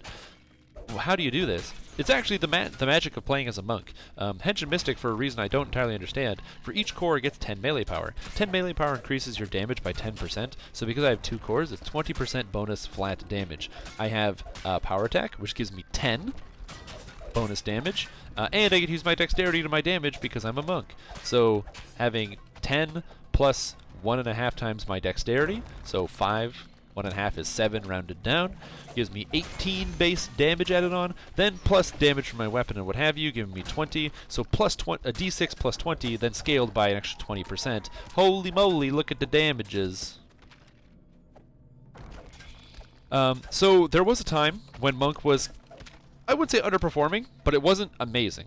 About 3 weeks ago, not 3 weeks ago, well, no, but about a month and a bit ago, Monk was updated. There was a pass that went through Monk, and they kind of made a lot of changes to the class, and made Monks very viable and very competitive. Now, do keep in mind, many of the players that were in my guild played Monks already, and we were capable of clearing Legendary Elite Slave Lords with 2 or even 3 Monks in the party with no issues whatsoever before the Monk changes, because Monks were actually pretty good. However, once the Monk changes went through, the DPS on Monks went through the roof, like absolutely insane. Fixing hand wraps made the weapons like so much easier to come by and just amped the damage by a crazy amount. It also increased the ability for critical threat range and damage to go through. Holy crap. Okay, they made Monk damage ridiculous. They threw melee power in everywhere. Shintao gives 35 melee power and critical threat range and melee power and critical threat range. Like all sorts of damage. Then they did a second pass. They did a second pass. I don't know why. Monk was great. It was already in a good spot. I do not understand, and I will not understand, and they made Monks even more powerful, specifically the Henshin Mystic Monk. They amped the Henshin Mystic Monk damage up by at least 85% on top of what they already did to it, which was adding 75 melee power. So they added 75 melee power, reduced the cost of all the enhancements, which increased the damage by a flat 75%, and then also reduced the enhancements and made all the abilities a little bit stronger, which is just good. And then they added an extra 15% attack speed, more damage in the tree, and while you're using Cauldron of Flame, you become a god among men that basically cannot die and does insane damage. Like I said, my numbers came out to about 85% flat increase over the previous increase with a two-hander. What madness. So, if you have not played Monk, I highly recommend it. It is super broken right now. And I will say this right away. If you think Monk is not very good right now, you're bad. Just going to say that. It's a good class. It's really strong. It's performing very, very well. Before the Monk changes, you had to be a very high-performing Monk. You had to be a very good player. You had to be very strong with your mechanics and be very cognizant about fights. Now, you don't have to do any of that. You hold down right-click and stun shit for free. It's super good. I highly recommend it. Insane armor class, insane physical resistance rating now. You know, the stances have all been improved. Just good. It's just good in every way. God. How's DDO nowadays? Any cool changes in endgame content? By the term nowadays, I mean major changes made in the last 6 months. Well, Sir Tiosui, I'm going to tell you something, man. What big content changes? Well, one, you may not have heard this. You might see on the left side of the screen the logo for Standing Stone Games. If you have not heard, Dungeons & Dragons Online and Lord of the Rings Online are no longer owned by Turbine. The license is now been acquired by Standing Stone, which means that Standing Stone Games, which is effectively all the developers of the original games, they can now go and make the game with whatever they want to do with it, without all the overhead, which is great, because it means, you know, they can make whatever changes they like. Now, keep in mind, Standing Stone is a business and will do things in the effort of maintaining their business and their business interests. This does not mean, oh my god, they give away free stuff and blah blah. No. They're still a business. They got to make money, kids. So they're going to continue to make money. They're going to make money from me because I'm going to give them my money. Because man, they make a cool game. But keeping that in mind, there's some really cool stuff coming out very soon. Reaper mode, which is the new difficulty setting, is going to be coming out soon. If you haven't heard about it, it's basically they're making fundamental changes with Reaper mode. It is a separate difficulty setting with a separate scaling system and a separate reward system that is different from heroics or regular leveling, or even just regular quests. Reaper will be a totally different setting. Like I said, so they're not the same. You have a character maybe that plays Reaper, and you have a character that plays heroics. Reaper stuff is not going to bleed into heroic difficulties, that sort of thing. It's not like it's going to become the new elite. It is completely different. And Reaper might even, for many of the player base, be completely unplayable. It might be. The idea is that Reaper is going to be so hard it will be physically impossible to complete. For me, that's awesome. I'm very excited for that. So you're going to be adding an entirely new difficulty setting to the game. What's the rewards? What do you get for doing it? Why should you do it? Nobody knows. We don't know yet. It hasn't come out. So I'm really excited to figure that out with my friends and have some fun smashing our faces into the walls trying to beat, bringing the light in the harbor. It's going to be awesome. So that is one huge feature that's coming out. Brand new difficulty setting. If you played the game since beta like me, yeah, it's... Oh. So that's going to be amazing. And on top of that, the anniversary is coming up. Anniversary comes up in February. February is going to be great because the anniversary brings a new character race. The Dragonborns are coming to Dungeons & Dragons Online. So if you're hyped for Dragonborns because you played yourself some 3.5, or maybe you played the shit-tacular MMO Neverwinter Online, and you're really, really disappointed but you thought Dragonborns were cool, guess what? It's coming to DDO. You can play Dragonborn anyway. I don't know where Dragonborns are in Eberron. In fact, I'm convinced they probably aren't. I should check my Eberron book. Maybe I'll crack it open later and determine if there actually are any. But yeah. Druid is also... Well, Druid's always been good. Because animal forms don't work properly, so they're good. Hand wraps are now weapons. That's a big one. So hand wraps are now improved and work better in every way. So they function just like weapons. So if you are like, do they work with this? Well, if it works with longsword, it works with hand wraps now. So there you go. Artificers, really good. They've always been good. But yeah, Paladin, Fighter, and Sorcerer are all super good. The Fighter got updated. It was like a perfect update. They were made... So Monk was made to be overpowered. A little disappointing. I kind of wanted it to be like a balanced update. The Fighter update was literally perfect. They didn't make the class overpowered. They made the class balanced. They just made a balanced character class. It's just balanced. It's just good. It's fun to play. You can play with whatever kind of type you want. You can be a tank fighter, you can be a dual wield fighter, you can be a two-handed fighter, you can be a dwarven constitution to damage fighter, you can be an elven dexterity to damage fighter, you can be a druid fighter, wisdom to damage flame blade fighter. You can do whatever fighter you want. A harper fighter, all of the work, because fighter Kensei now scales off of whatever main stat you use. Because Power Surge just gives you all of your stats. It's got a bunch of melee power, versatility with all of the weapons. Fighter's just in a really good place right now. Highly recommend Fighter. Plus Vanguard's always amazing. It's just one of the best trees designed. Oh, and gnomes are good. Can you still splash characters such as, or splash level characters such as 18 2 fighter monk? Yes, you can. Some people still do that. You can still do the monk thing where you just take the feats, so you still get access to all of the different stances. Like the upgraded versions of the stances. But bear in mind, they rearranged some of the stances a little bit. So now Earth stance is no longer the be-all end-all because it does not give critical damage multiplier or critical multiplier anymore. Now that has been moved to Fire stance, so you might want to be in Fire stance. As well, Ocean stance now gives you more dodge than it did before, and it increases your dodge cap, allowing you to actually hit really high dodge numbers. So currently, my character is level 5, and I have 20% dodge chance with 35 armor class. If you notice I don't take a lot of damage, that's because I don't get hit. The monsters just physically cannot hit me. I'm like a dodgy, weavy guy, and they can't hit me, so it's kind of cool. But you can still do that. If you are planning on playing a monk, a fist monk or a staff monk, either way is going to be best if you do a pure. I don't know how good you can do with multi-classes, but I don't think you can do it as good as pure. There is a good free-to-play player base. The player base is always increasing. And I can kind of, I wouldn't say show that, but I can kind of inconclusively prove that. We're sitting here at 29 viewers. 29 viewers in a game that a lot of people might not believe that is the most popular or amazing. Now, it is also not the most popular game. But after hearing about some of the new features, especially Reaper mode, that's going to make a lot of the older, more veteran players come back and be retained. And as well, if you're ever wondering how many new players are there, you can actually test this. All you have to do, make a new character. Don't skip the intro. Play it out. I know it's annoying to listen to Jeets and Talbron Toon and Salimus and all them, and the rascals getting through their adventure on Kurthus Island. But you go do that quest. You follow those guys around, and you get out to Kurthus Island, and just go into Kurthos Snowy Side. As long as you're not playing on Wayfinder, you're going to find the most interesting thing, which is that Kurthos Snowy Side is actually full of players. They're basically everywhere.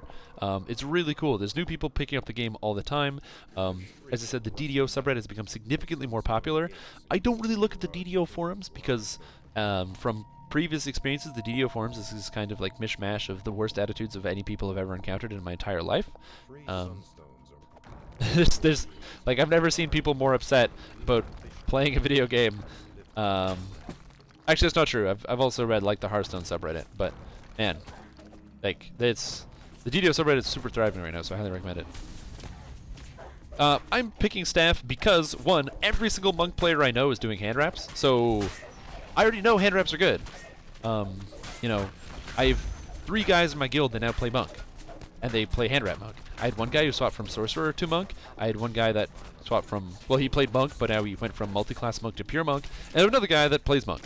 So I already have 3 monks in the guild, and they all do hand wraps. I know hand wrap is really good. I know it does crazy damage. I've seen it every single time. So I want to know conclusively, how good is quarterstaff monk? I played quarterstaff monk before. I played the Henchman Mystic already when I did, but I didn't play quarterstaff. I played as a dual-wielding flameblade monk to actually be able to accommodate the fact that I do. Give me this. Read description. Blah blah blah. Yay. I just gotta repair my staff real quick and then jump back to the next one. I already played the Henchman Mystic Monk, but of course at the time, staffs, because they only hit one at a time, you don't generate enough ki to actually use any of your abilities. It makes staff the least viable weapon for using lots of ki abilities. You'd much rather dual wield or just be unarmed. However, they added this ability, Sounding Staff, which gives you +2 ki every time you attack guys with the quarterstaff. Really useful. It means that I can pretty much sustain my ki in Ocean Stance better than anybody else can, which is really cool as long as I'm using a quarterstaff. Gives me the ki I need to actually use all my abilities, which is good. And it also gives you Quick Draw, which is super cool because Quick Draw, I started taking Quick Draw on all my characters. Oh man, it makes spell-like abilities so fast. Like if you like playing Warlock, you'll love Warlock with Quick Draw. I'm telling you that much. Yeah, monks are one of the highest performing classes right now because I love the guys at Standing Stone Games. You know, if you haven't seen, their logo is right here. It's a really cool logo. I actually really like that logo. That is a nice logo.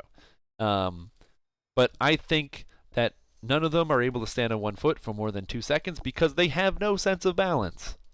And they're just like, well, let's just make this thing really overpowered. And then they do it. And it's awesome. It's really cool.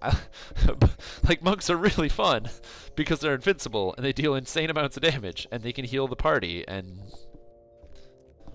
I don't know. I don't know why this is like this, but it is like this.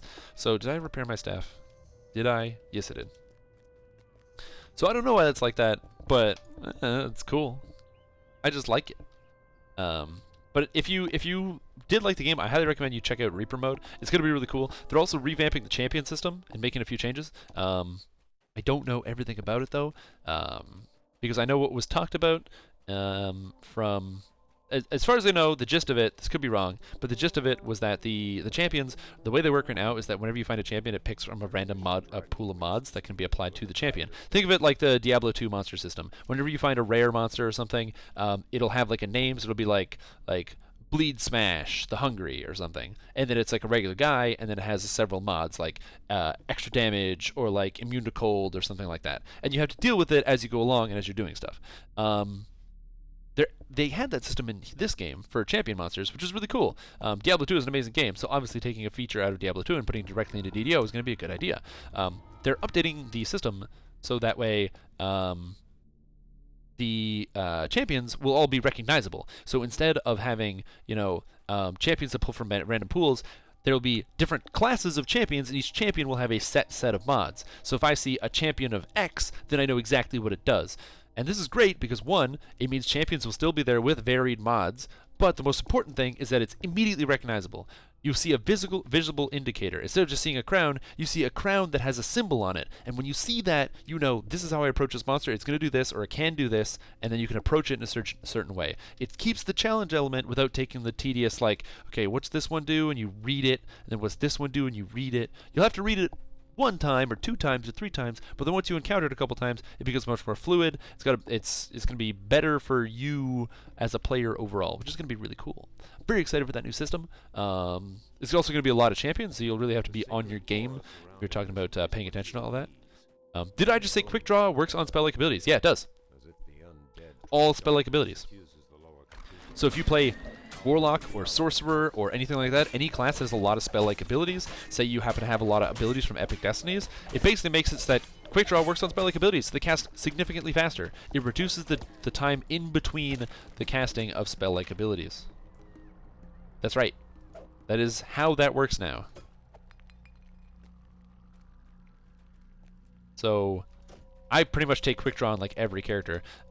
So a great example of how this works, you know how when you use an action boost, there's a little bit of a delay before you can start attacking? So you click an action boost, and then your guy just kind of like stands there, and you're like smashing the button, you're like, attack, attack, and it takes up 2 seconds of your action boost, which is only 20 seconds.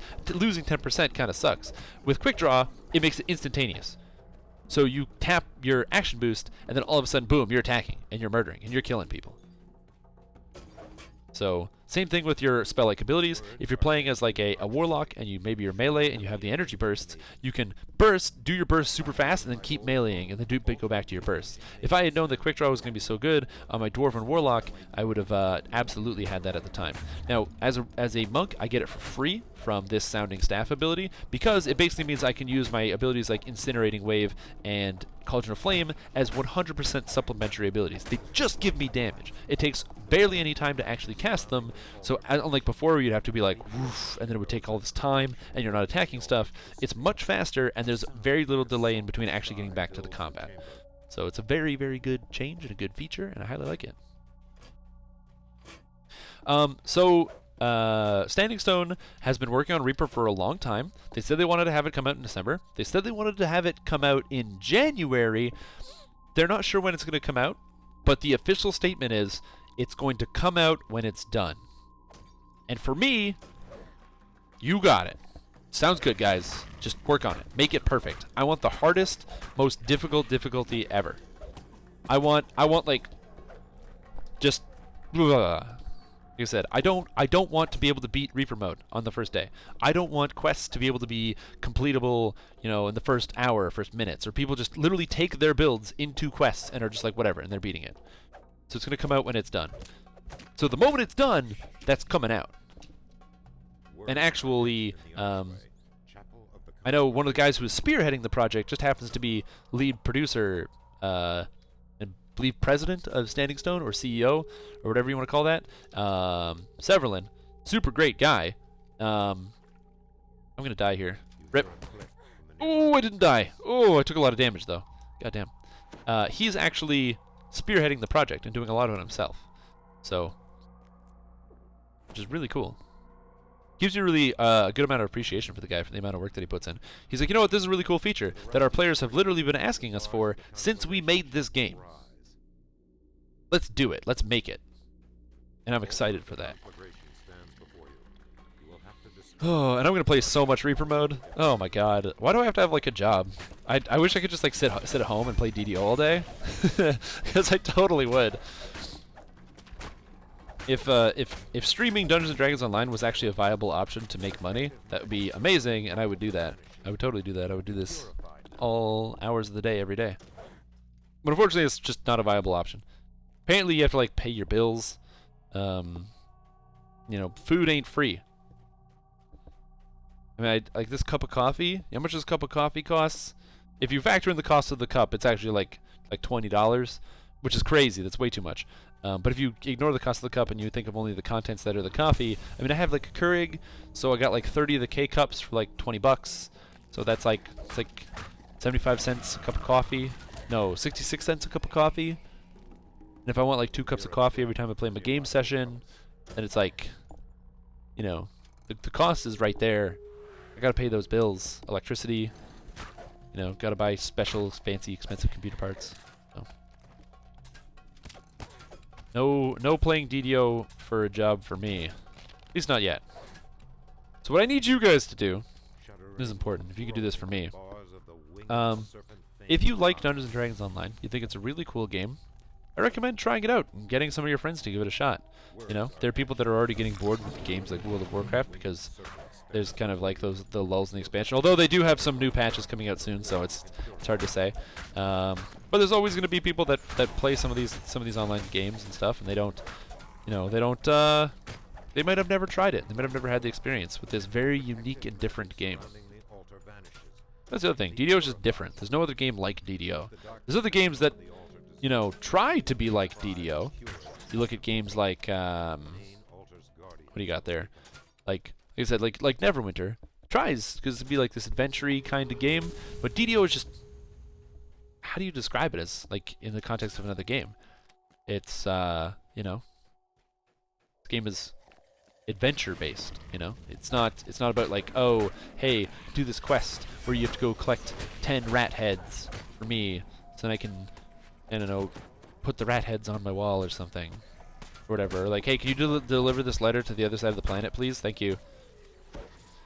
DDO is like, hey, can you just like go get this thing out of my basement? But then it's a quest, and you're like, get this thing out of the basement, eh? This sounds dangerous because clearly there's a quest for this, and then you go like the original, not Bodri Cardamon. God, what's that guy's name? Sigmund Bowerson quest back before they added Korthos Island. The whole quest was Sigmund Bowerson said, hey, can you guys go into my basement and get some grog from my cellar? I think it would be cool if we had some grog. And you're like, okay, Sigmund, I can do that. And you think to yourself, why is this a quest? Why am I getting asked to go get a literal cask? And it's one of the first quests in the game. You don't even know, right? You're literally just started. You don't know that a dude asking you to get, like if you played World of Warcraft or something, you have no idea that someone asking you to get, you know, a keg is going to be turn into a giant adventure. So you just go downstairs, and you go up to the wall, and there's a keg there, and you lift up the keg, and then the wall slides away because it was actually a trip for like a wall lever, and you're like, oh, shit, adventure, and you don't know. No one tells you. Sigmund doesn't tell you. The quest text doesn't tell you. You just have to go, oh, damn, I'm going to explore this cave. And you go in, and you find, like, kobolds or whatever. And you just fight some monsters. And then Sigmund's like, oh, hey, dude, thanks for, like, getting that shit out of there. That was kind of neat of you. Neato, nifty, thanks. Give me my grog. And it's a good time. It's a good adventure. Now it's, like, something about, like, Jacoby Drexelhan or something. It would be viable if DDO 2 came out. Same shit. Changes but updated graphics and massive advertisement lure a lot of players. DDO is never in a top list of MMORPGs on YouTube. Still the best MMORPG I've played by far. It's not on the top list of MMORPGs on YouTube, but DDO does win consistently, like all those like little awards that the PC magazines do, like PC Gamer and stuff like that for like MMO or whatever, because the fan base is very, very active in this game. Like they're very like, we want it. They want to be advertised about. But the thing is, DDO really can't have a sustainable player base like World of Warcraft or something like that. DDO has to foster a certain type of player. You have to have a certain sense of exploration. You have to have either a love, or if you don't, you have to have a love for the numbers, or you have to have already played Dungeons and Dragons before, which again can be very difficult, especially if you've never done any of those things. You're right. There is, well, I wouldn't say there's no hype. I think they're getting better at it. You know, I saw like when Standing Stone took control of the game. Oh, there's crazy deadly traps here. The secret to getting through this one is that I'm gonna do is jumping. I'm gonna climb over this. Ow! Oh God! That worked. But when Standing Stone actually acquired the rights to the game, there were several magazines that actually still covered that. The problem is it wasn't actually with the game hype, and I think that's going to change. You have to see something like an expansion drop. Remember, the last expansion that dropped was like the Shadowfell expansion, and I think a lot of people were overall disappointed by the Shadowfell expansion. Yeah, it was cool and it came with cool content. It came with stuff like Wayloon, what have you. But the problem with that is that Wayloon was really laggy and buggy for a long time, and it didn't have quite as much content as you'd expect from an expansion if you played another game, right? If you played another game, right? Like compare the Shadowfell expansion to Legion. It's not even close, dude. Like Legion is like, leaps and bounds with more content and more to do, right? Whether it's better or not is neither here nor there. Completely disregarding that, the volume of stuff that's in that different expansion, that's what people think of as when they think expansion. They think it's like a totally new game. And the Shadowfell Conspiracy was like some quests and like a class. And it was like, right? Menace of the Underdark was an expansion.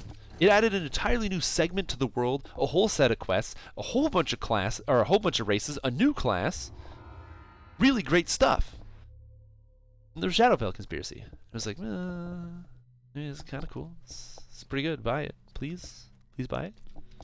So, like I said, it's not quite the same.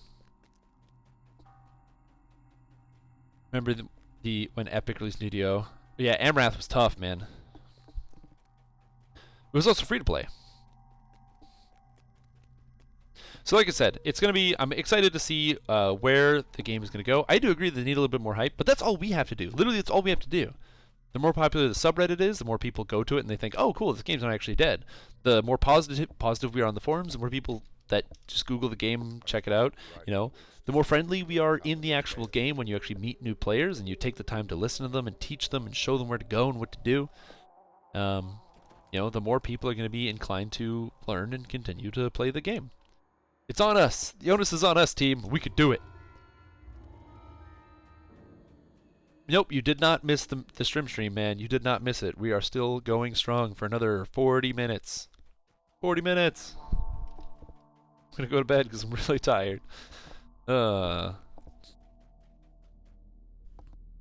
I'm super hyped for Reaper as well, so yeah, I think it's just we just have to do it as a community. If you want to, you know, share your love for this game, make some YouTube videos so that people will actually find it when they search it on YouTube. Make some Twitch content. Before you do that, make sure you have like a good microphone, because audio quality is like the first thing that people will notice.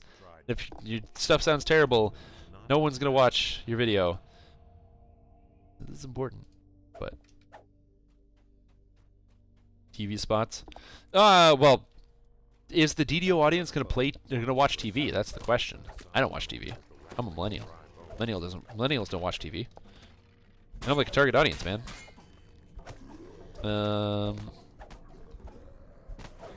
He's been around like a Stormwind.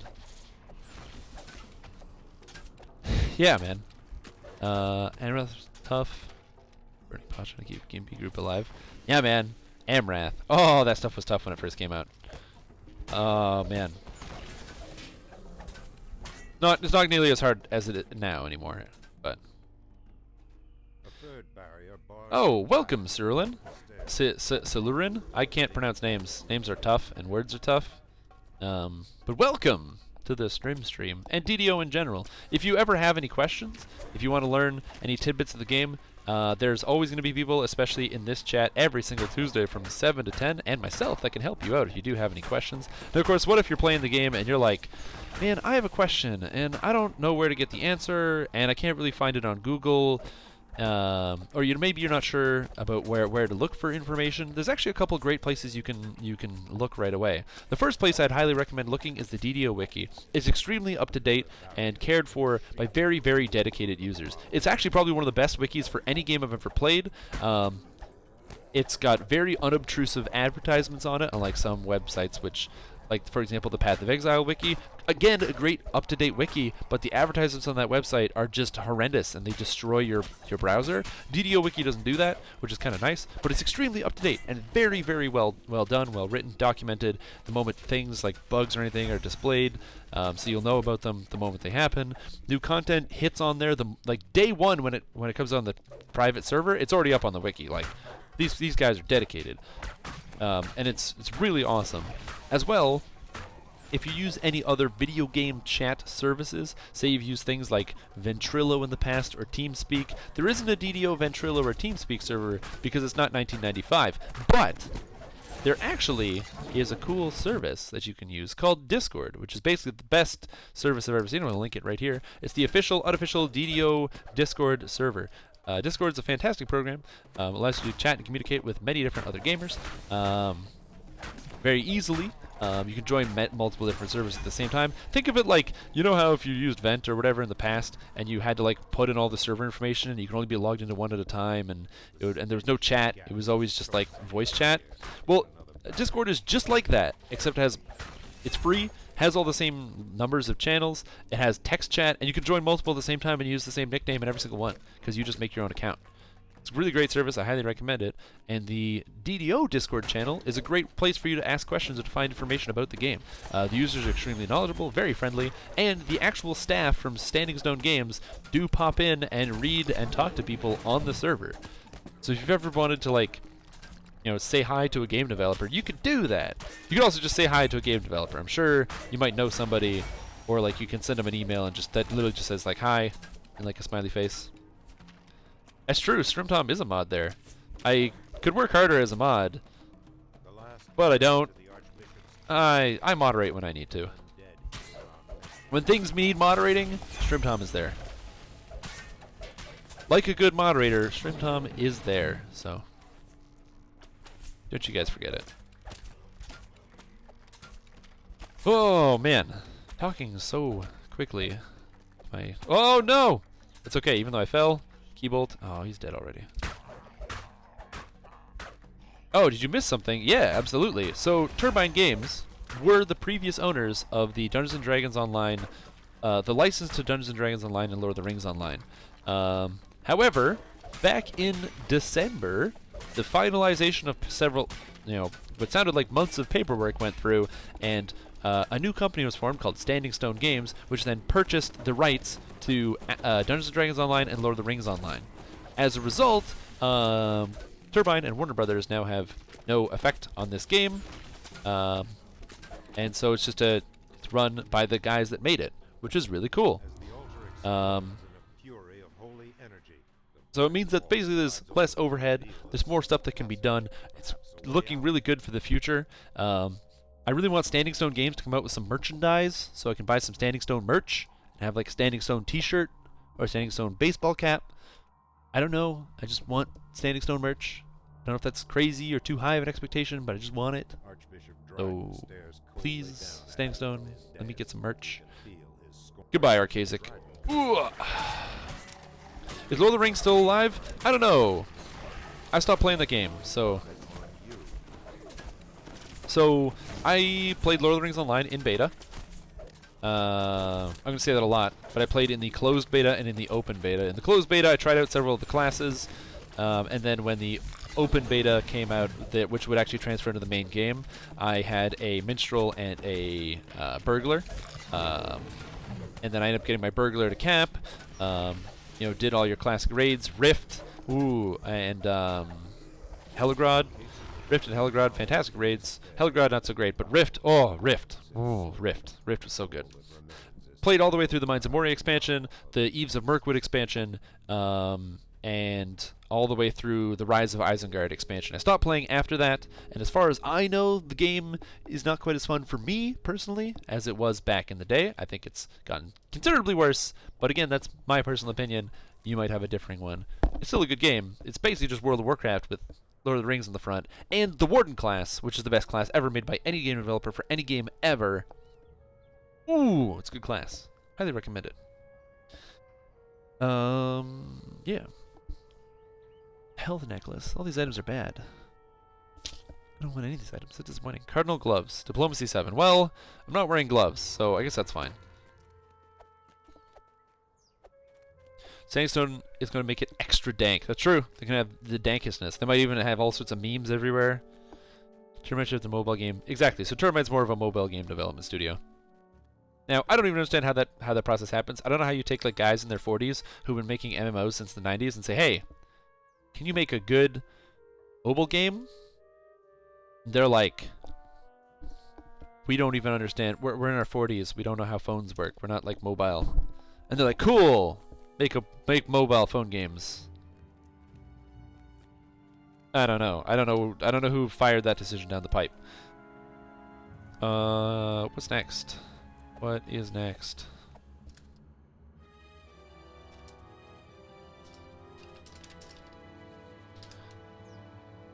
I'm not going to claim I understand what it takes to run a video game company or anything, but seems like a interesting decision to me.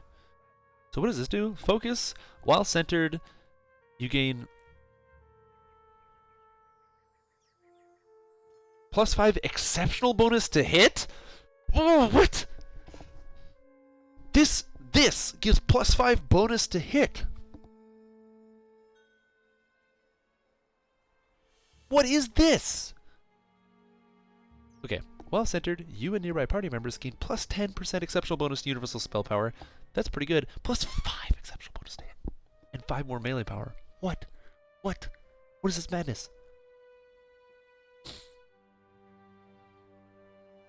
And Embrace the Void gives dodge cap? What? Okay. Okay. I'm so much more excited about this tree. I had no idea that this was so good. Holy crap. Alright, I'm going to be spending 1,000,000 points in the Henshin Mystic Tree. My god. I don't even know if I'm going to be able to get Tomb of Jade. I love Tomb of Jade. Tomb of Jade is one of my favorite abilities. When I get it, you're going to hear me screaming, Tomb of Jade, Tomb of Jade, Tomb of Jade all the time when I Tomb of Jade people. Oh my god. I don't know what to do. Alright, that guy left my party, so I'm going to go quickly re-get ship buffs. I'm going to do Shag's Helm. Holy cow. Did you guys see this? Because Focus used to be just this pointless garbage that did nothing. And now it's just an amazing AoE that gives everyone near you +5 exceptional bonus to hit. That means I should be able to actually hit cap. Currently hit cap, if you want to hit every single creature all of the time on Legendary Elite, you need 155 chance to hit, +155.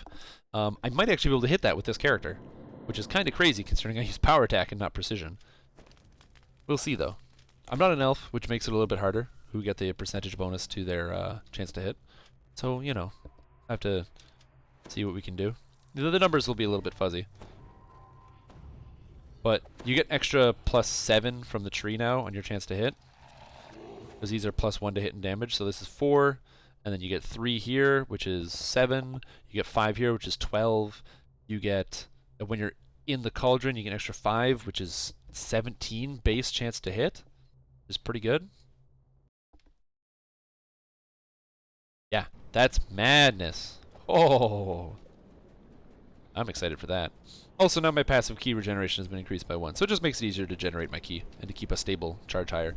Because my concentration is now 20, it means I can sit all the way up at 40 key without it going down, which is way better. Oh god.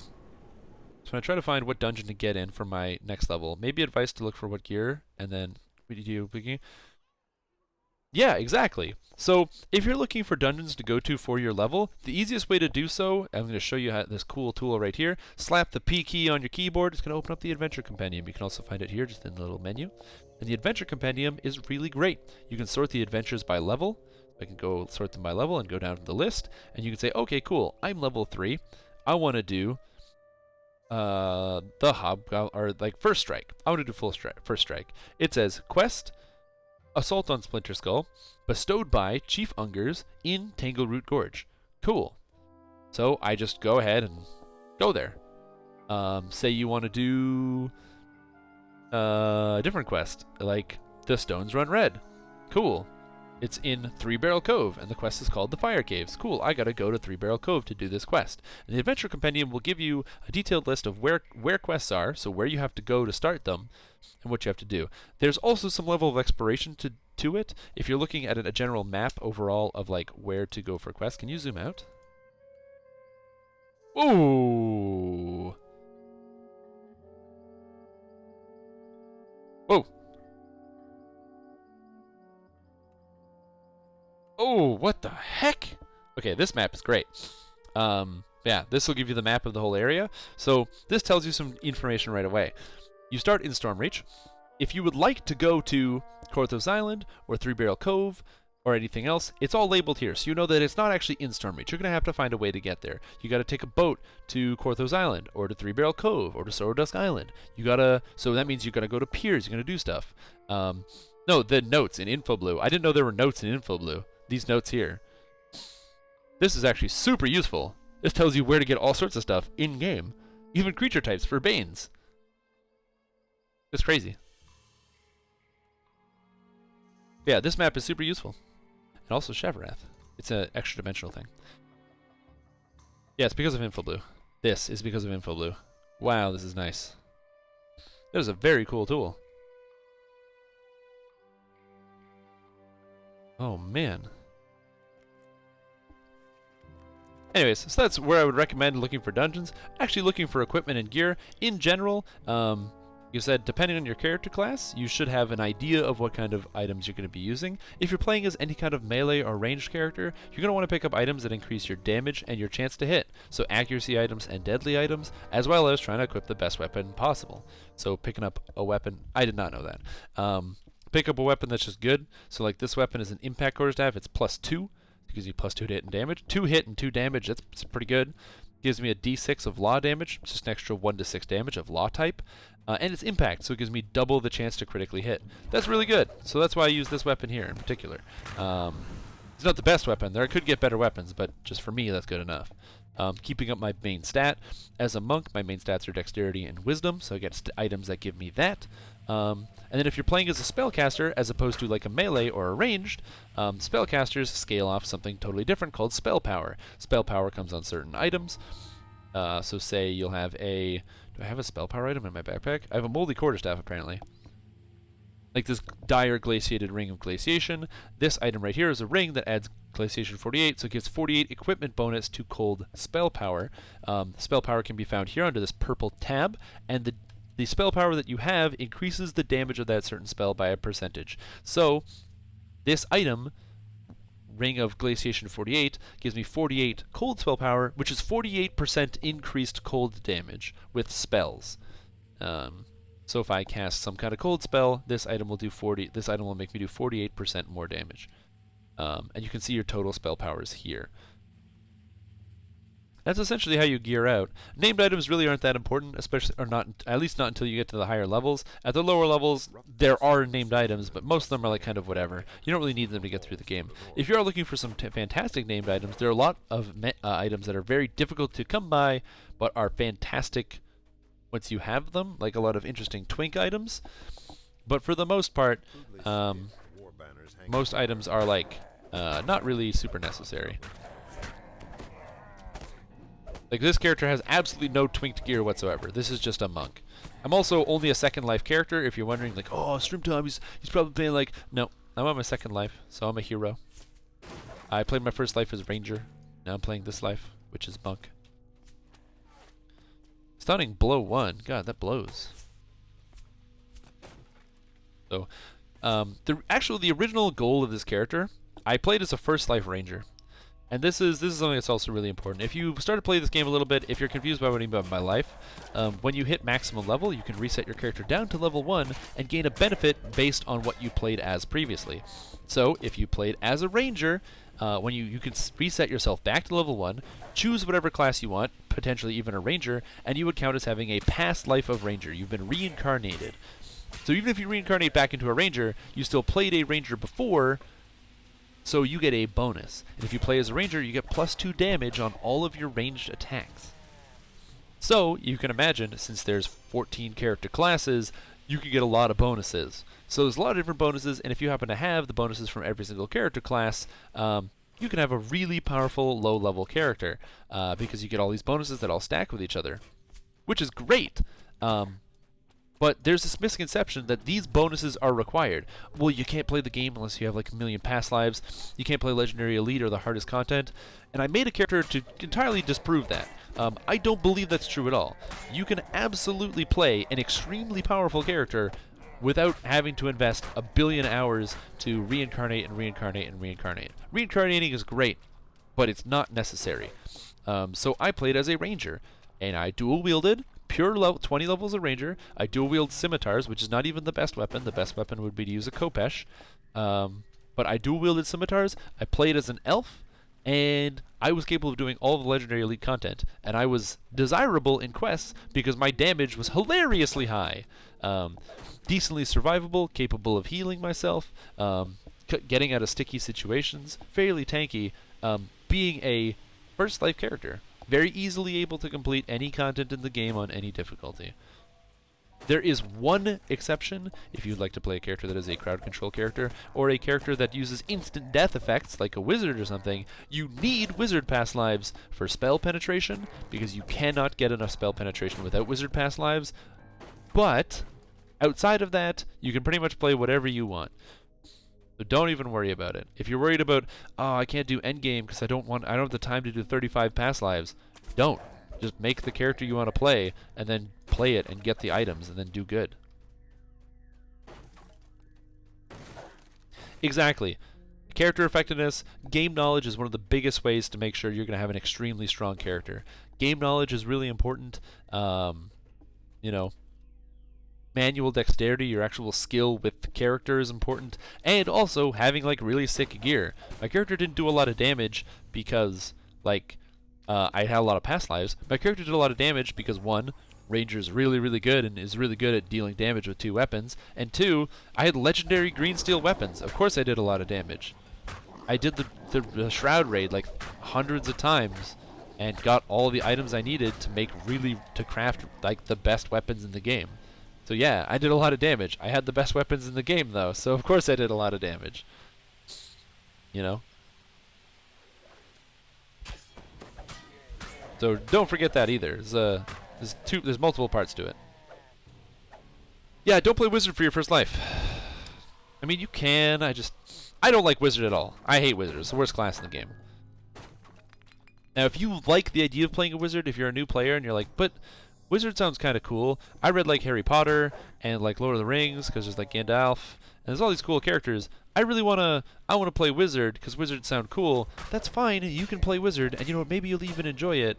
There are a lot of people that actually genuinely enjoy Wizard. I just don't. I hate that character class. I think it's the worst one. Oh, I'm so dead. Oh, he didn't kill me. I thought that charge was going to kill me if he crits. Oh, God. Oh, okay. Gotta get out of here. Whoa, okay. Hey. Oh, later, Minotaur. Oh. Oh. Champ Minotaur and Champ Archer. Let's just drink some potions. I'm gonna kill this guy with my range. Whoa! I did not expect that. He just charged up the wall. Oh. Yep. Game knowledge absolutely goes hand in hand, and it's one of the key factors into being successful in this game. So, and this is really important. So, right now, one of the biggest things that happens, and I do this all the time, is zerging. Zerging is when you run as fast as you can through quests, pulling larger packs of monsters, things like that, and you just run through everything. There are a lot of people that don't like zerging, and I understand why. If you're a slower player or you're not too familiar, it's difficult to keep up and stay on top of other people if they're literally running through all of the content at max speed. And it can be seen as a bad thing. I don't want to zerg. I don't want people zerging at me. So, and I understand that. But after playing this game for a while, zerging is an extremely effective strategy. By zerging, you clump enemies in one area, so making it more mana efficient to actually get rid of them.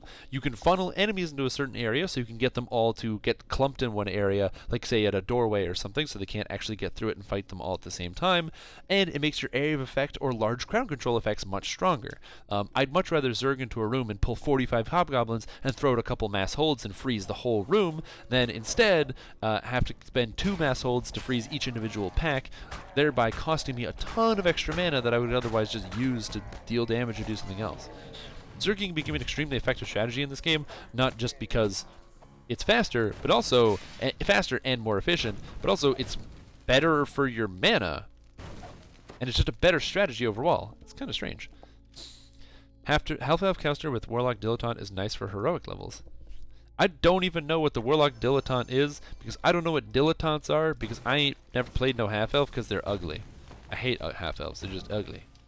They're ugly. I think the humans look pretty good. I think the gnomes look fucking great. I love the way the gnomes look. I'm not going to play I could have played a gnome, and honestly, if I was playing a fist-based monk, I would play a gnome. They're very powerful. I think gnome monk is actually really, really good. But I'm playing a two-hander, and I need my strength to be at a certain point for feats. So, if you like casters, go Sork first. Warlock is technically a caster, but it doesn't play like one. I don't know. I like Warlocks. I think they're interesting. They're a very dynamic and different character class. Probably like one of my favorite. I think Warlock is the best designed class in the game. Sorcerers are awesome though. If you're not very good at the game, you can play as a sorcerer. You can play most things as a caster though. Pure caster bard is extremely good. Pure caster artificer is pretty good. Pure caster sorcerer is obviously amazing. Pure caster wizard's pretty good. Shirati builds are stupid. Oh, are they? Oh, because you can dilettante in the ranger, the tempest.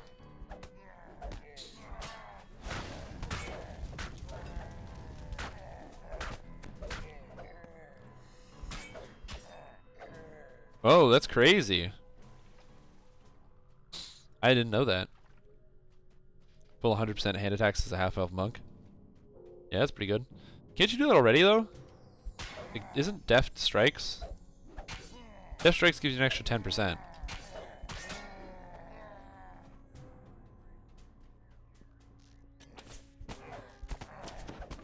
Yeah, I don't know. But I really like the Warlock class. I know a lot of people complain that Warlock is overpowered because in heroic leveling and non-epic elite, Warlock is overpowered. It does way too much damage. No! I got held! I rolled a 1 in between jumping and casting my spell. Oh, golly. This guy's getting murdered right now. That is not okay.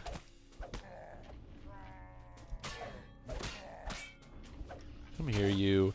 Don't worry, I'm just gonna murder you quickly. Goodbye.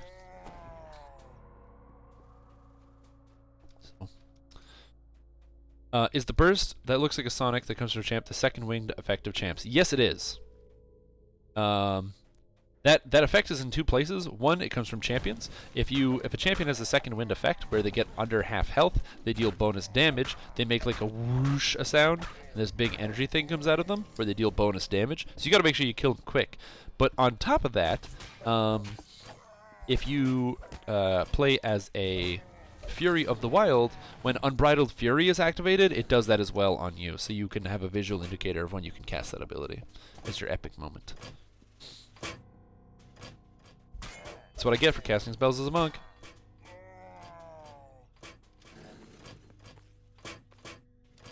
Whoosh. I do like slapping the guy with my spells,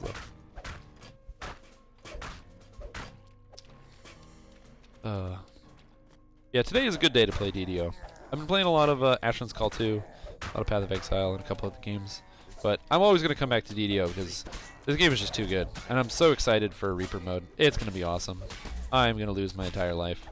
I just got a girlfriend, and Oh, I'm gonna tell her, like, hey, I know you want to hang out and stuff, but my guild and I, we're gonna be clearing Reaper mode tonight, and she probably won't be happy with that, but that's a sacrifice I'm willing to make.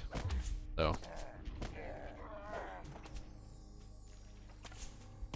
Ooh, murder. Come back. No, I can't go through the water. And everyone's favorite item in this chest, Shag's helm.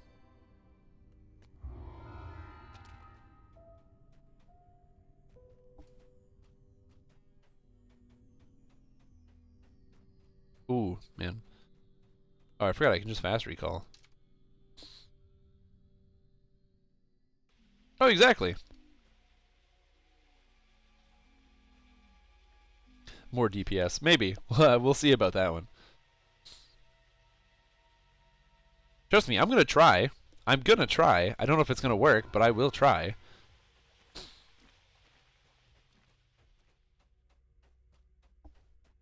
But the reducing healing for Reaper mode? It doesn't reduce healing. It reduces self-healing. Healing is fine. If you're externally healing targets, it's totally fine. So if you have like a cleric in your party who's pumping out heals, they won't be reduced at all. It makes druids very viable healing options since they get heals over time. How does crafting work? It's a great question. You know, I was gonna do a quest. Let's do a minor tutorial on crafting.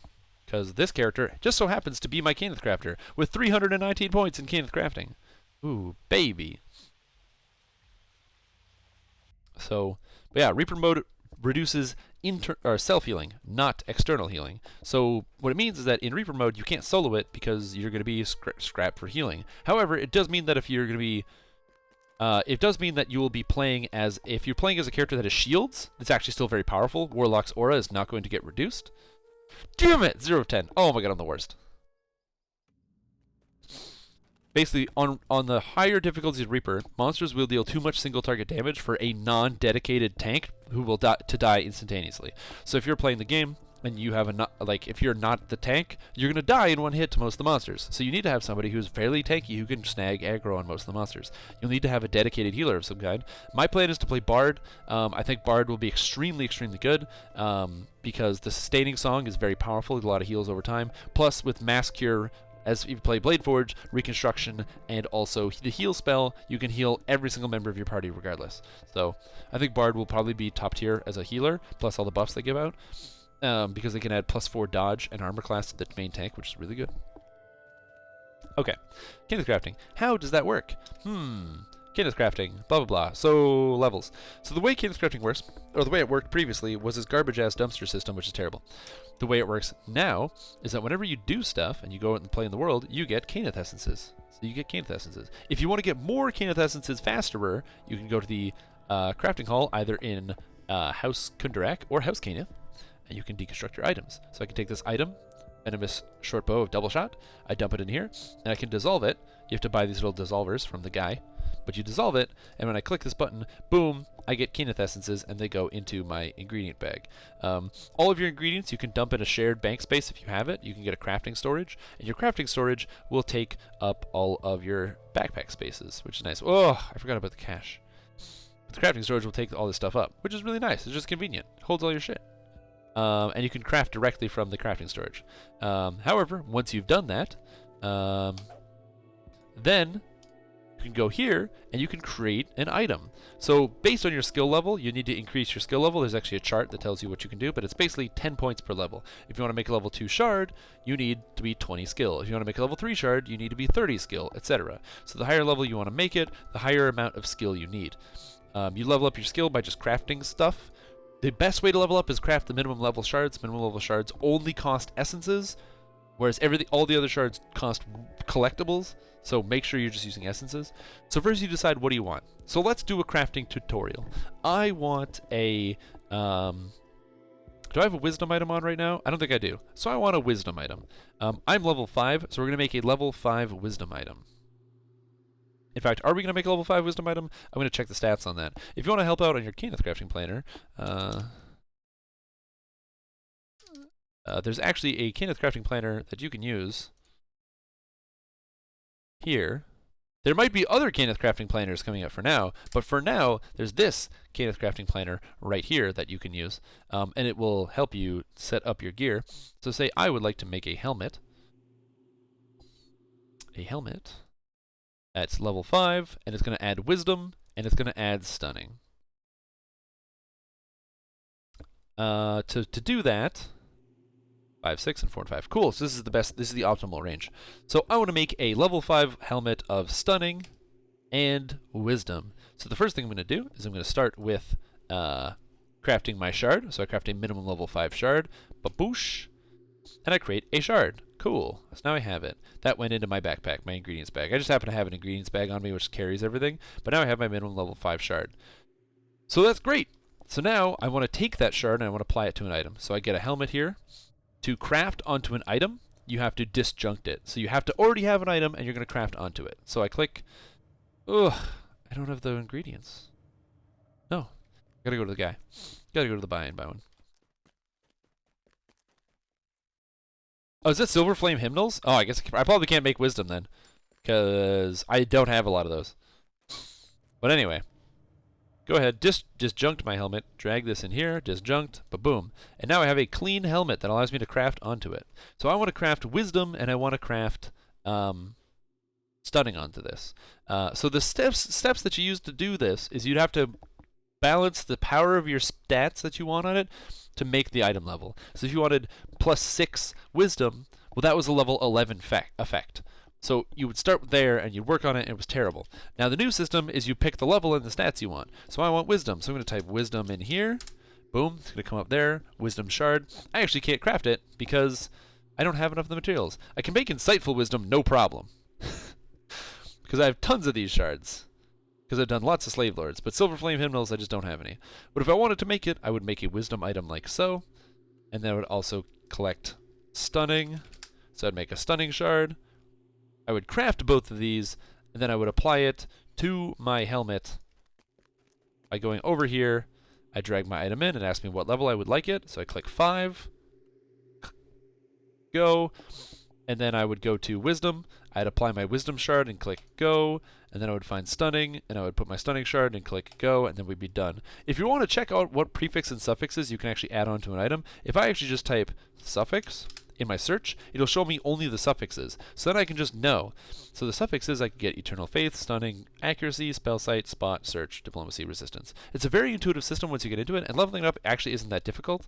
It just requires time, lots of time. Deconstruct all your items whenever you get the opportunity. It works way faster if you're on a higher level character. Items above level 20 deconstruct for about 30 or 25 to 40 essences, whereas low level items deconstruct for 2. So as long as you're 20 plus, it's much easier to craft. Highly recommend it. Yes, exactly. Caneth crafting doesn't do any rolls whatsoever. Caneth crafting is 100% accurate. So if you want an item that gives you +10 dexterity, you can do that. And in fact, I can show off some of the items I actually have crafted right here that I made for this character when I was still playing as my ranger. I had a couple items Caneth crafted specifically because I needed them. Man, look at all these items in here. Oh, so many items. Items. Where's my items? Here we go. This item here. I crafted this for myself. Do I have to take this out? Yes, I do. Damn it. Alright, I crafted this item for myself. This is a Caneth crafted necklace right here. Really good item. It gives me Constitution 15, Devotion 159, and Insightful Constitution 7 for level 30, plus it has an augment slot on it.